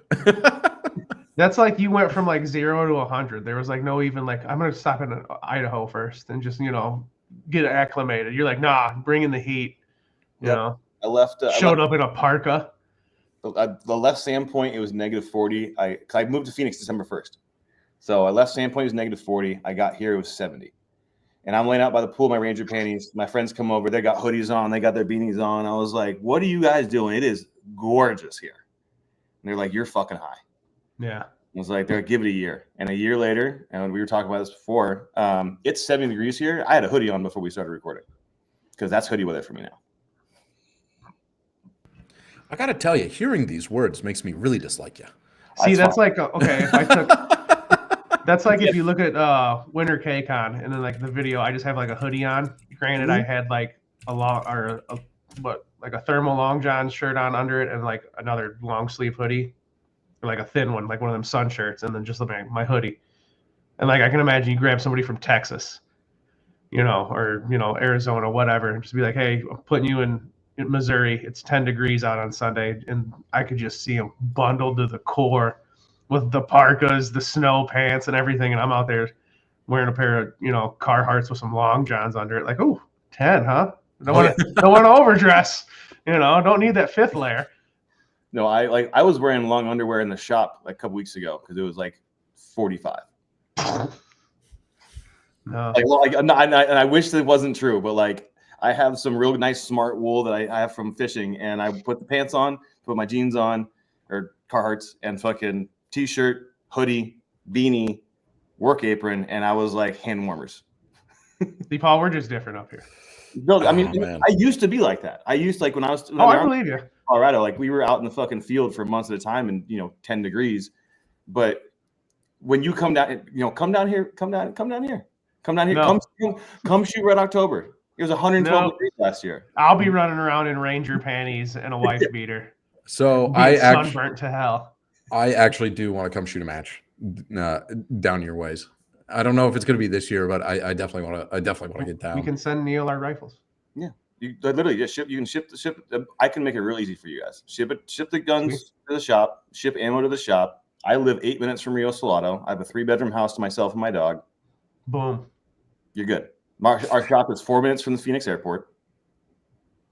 No problems. He's basically just laying it out on a platter. Jamie, it's hard to say no. It's hard to say no. Do you have somebody else that's graduating in October? Weird time to graduate. This is the last one. There we go. At least now you have a ride to the airport. After this year, no more graduations. So you have a German Shepherd, right? Kind of. Okay. So she is. Let me pull up. I pulled up her little DNA test earlier because I knew this was coming. So when I got her, I thought she was another Malinois. So I had a Belgian Malinois that I rescued from the Pinal County Sheriff's Department. He was a working dog that got injured and then retired and then ate his handler's chickens. And he was like, I can't deal with this. So I ended up taking him in for a few years. And so I was like, cool, I want another Mal. So I got who's now named Nistia. And I was like, she got big ears, kind of has that look. But come to find out, the DNA test, not even 1% of Malinois. She is 32% German Shepherd, 13% Chow Chow. Oh, there you go. And then like a bunch of other things. So she looks German Shepherd-ish, but she's not like that long hair. Like for those listening that don't follow me and haven't seen her, she's short-haired, Malinois style coat, German Shepherd colorings, big ears, super cute. When she was a puppy, she was a nightmare. She's a little over 2 now, and she's fantastic. But that was a learning curve, for sure. Don't get me started on learning curves with puppies, dude. I got this pit bull who's doubled in size in a month since I've got her, and she went from being a cute puppy to an annoying little dog right now. But she's cute. She's got one ear that sticks up, the other one doesn't, and she gives me this look, and I can't be mad at her as I'm cleaning piss up off the floor. Yep. I don't know. It's whatever. I need to replace the cart in my house now. Dude, I mean, I thought I had her. I mean, she's good. She's good at it. She'll go by the back door. And if you're paying attention, you'll say, "Oh, she's sitting by the back door," but she won't say anything. She'll just go by the back door. Maybe you'll get like a whine, but other than that, I'm like, you gotta bark or something, dude. Like nobody knows you're back here. Yeah, so I think I gotta hook up a bell or something for her to start ringing. I've taught her to she'll come in staring me in the face, and she's like, "I gotta go outside, Dad." And I'm like, "There you go." Outside, and she'll run off, and she's like, "Yeah." I'm like, "Okay, cool." How does she handle the heat? Well, I mean, she's 2, so she's still figuring it out. Okay. See, not even in 2 years can you get acclimated to that shit down there. That's what Neil's trying to say. It takes forever. She likes it. She likes it better than the cold. Like it's cold right now, and she loves to just lay out in the sun. She's. I do. Obviously, you have to be super sensitive and concerned about them overheating. And we have. Sure. It's we have severe jail time for people to leave their dogs in cars. What about babies? I think the penalties for dogs are higher than babies, honestly. Should be. So like it's super. So you got to be very well aware. There's always water outside for her when it's summertime. Rain. I think his AC just kicked on. First time. Mine? Yep. Mike, can you hear it? Yeah. Son of a bitch. Hold on. Let me mute myself. I'm going to shut it off. I was just bragging on how you couldn't hear it. Yeah, I've never heard it before on any episode. Now it's like boom. Yeah. I'm trying to find a picture in this for you. You figure that's what you're looking for. Yeah, and if you send it over to me, I can and we can get it on the screen. Yeah, we can share with people this wonderful, cute puppy. I'm trying to find one that makes my house not dirty. So let's be honest. Like, this is a good one. But yeah, so just being, you just got to be cognizant, especially the heat in Arizona. She doesn't like to swim. Most dogs do, at least out here. So the option's always there. I have a big pool in the backyard that she decides to never go into. I'm in it all the time. Like if it's too hot, like it's like that's how we survive out here. You got pool, you got air conditioning. We're making it work. Here we go. Yes, it's a good girl. So it's now, as we can see, those that are not familiar with things called Fi trackers, it's called FI. It's a Wi-Fi GPS tracking collar. Mm-hmm. So this little nugget, when she was smaller, was an escape artist. So like I'd have her out in the backyard, and the side gate would be closed, and she would somehow get through and then just go on an adventure. And I couldn't find her. And then I was out shooting Sons of Liberty carbine match out in Texas 2 years ago. My buddy Josh was watching, and he called me at 5 a.m. Texas time. So it's like, that's even earlier here. And I can't, I don't know what happened. And like, he's like borderline crying. He's like, I lost your dog. She ran away. I just let her out. She got out. And I was like, fuck. Like, I was like, dude, at this point, if she's gone, she's gone. Like, I'm in Texas. I know you're looking for her, but like, if you can't find her, she'll show up somewhere. Mm-hmm. He called like 3 of our boys. They all came over early in the morning to look for her. And eventually, she found her way home, back to his place. But so he was like, hey, if I'm ever watching her again, you need to order this collar. And I was like, bet. So now like you can set up space, and this is not a plug. I don't get paid by Fi, but like you can set up like home bases where your house is. I've got one here. I've got one at his shop, his house, down at Pro 2 at the shop, because we like to have our dogs there too. So like they're in safe zones where they can run around, and if they breach the perimeter, it kicks an email and an alert to your phone and then anybody else that has the safe zone. So like if she escapes somewhere, all my friends that are that watch her will all get a notification. So like if somebody's out, or somebody, like if I'm out of town, everyone gets notified, so we can all go find her together, which is kind of a neat service, and it's relatively cheap. Nice. So like I said, she's super great until she's not.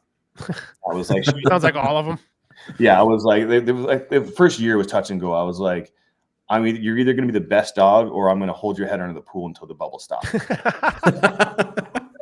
Like, but now, like I said, now like she's 2, she's kind of grown out of that, and she's been fantastic. I'm super happy that I have her, because let's be honest, living by yourself is lonely, and so it's nice to have a doggo. Dogs are the best. Yeah.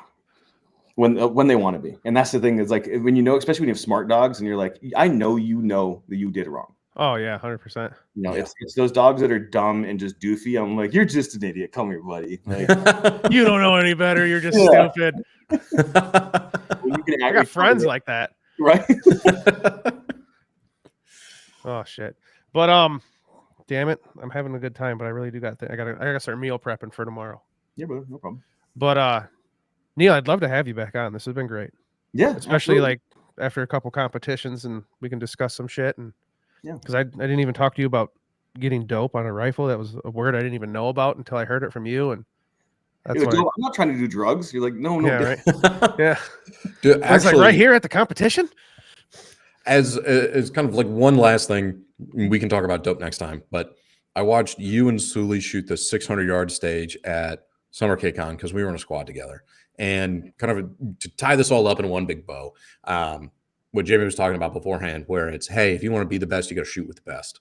And the squad that we had at last year's Summer K-Con was amongst the best. I mean, if you looked at the podium, there were top 5, 2 to 3 of everybody in the divisions were coming from our squad. Yeah. And just had a great group of men and women that came together. And Sully taught me a lot about, and you as well, Dope. Okay, I'm going to start shooting further distance because I know that as my rifle heats up, there's going to be a little bit more dispersion from the beginning. What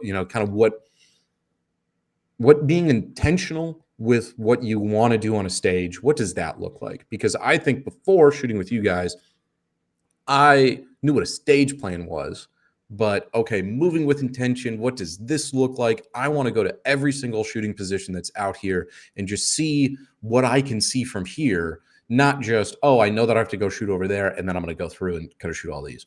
And just from that alone, I did really, really well kind of in my last year of shooting after that. Just from kind of the conversations that we had watching you guys shoot, and that intentionality of where you want to take things, and how do you set yourself up for success. So know that we're coming to an end here. Just kind of want to plug that a little bit, but want to say thank you not only for coming on here, but also for being a good guy around the squads. And continuing the good fight of pissing off Reddit. We need men like you in the trenches out there to defend the good men and women of America from the incels that are our AK-47 subreddit. Because if they start leaching out, I'm not saying that it could be the end of America, but it could be the end of the American way. I'll booknote that with this. Yeah. Tim Kennedy.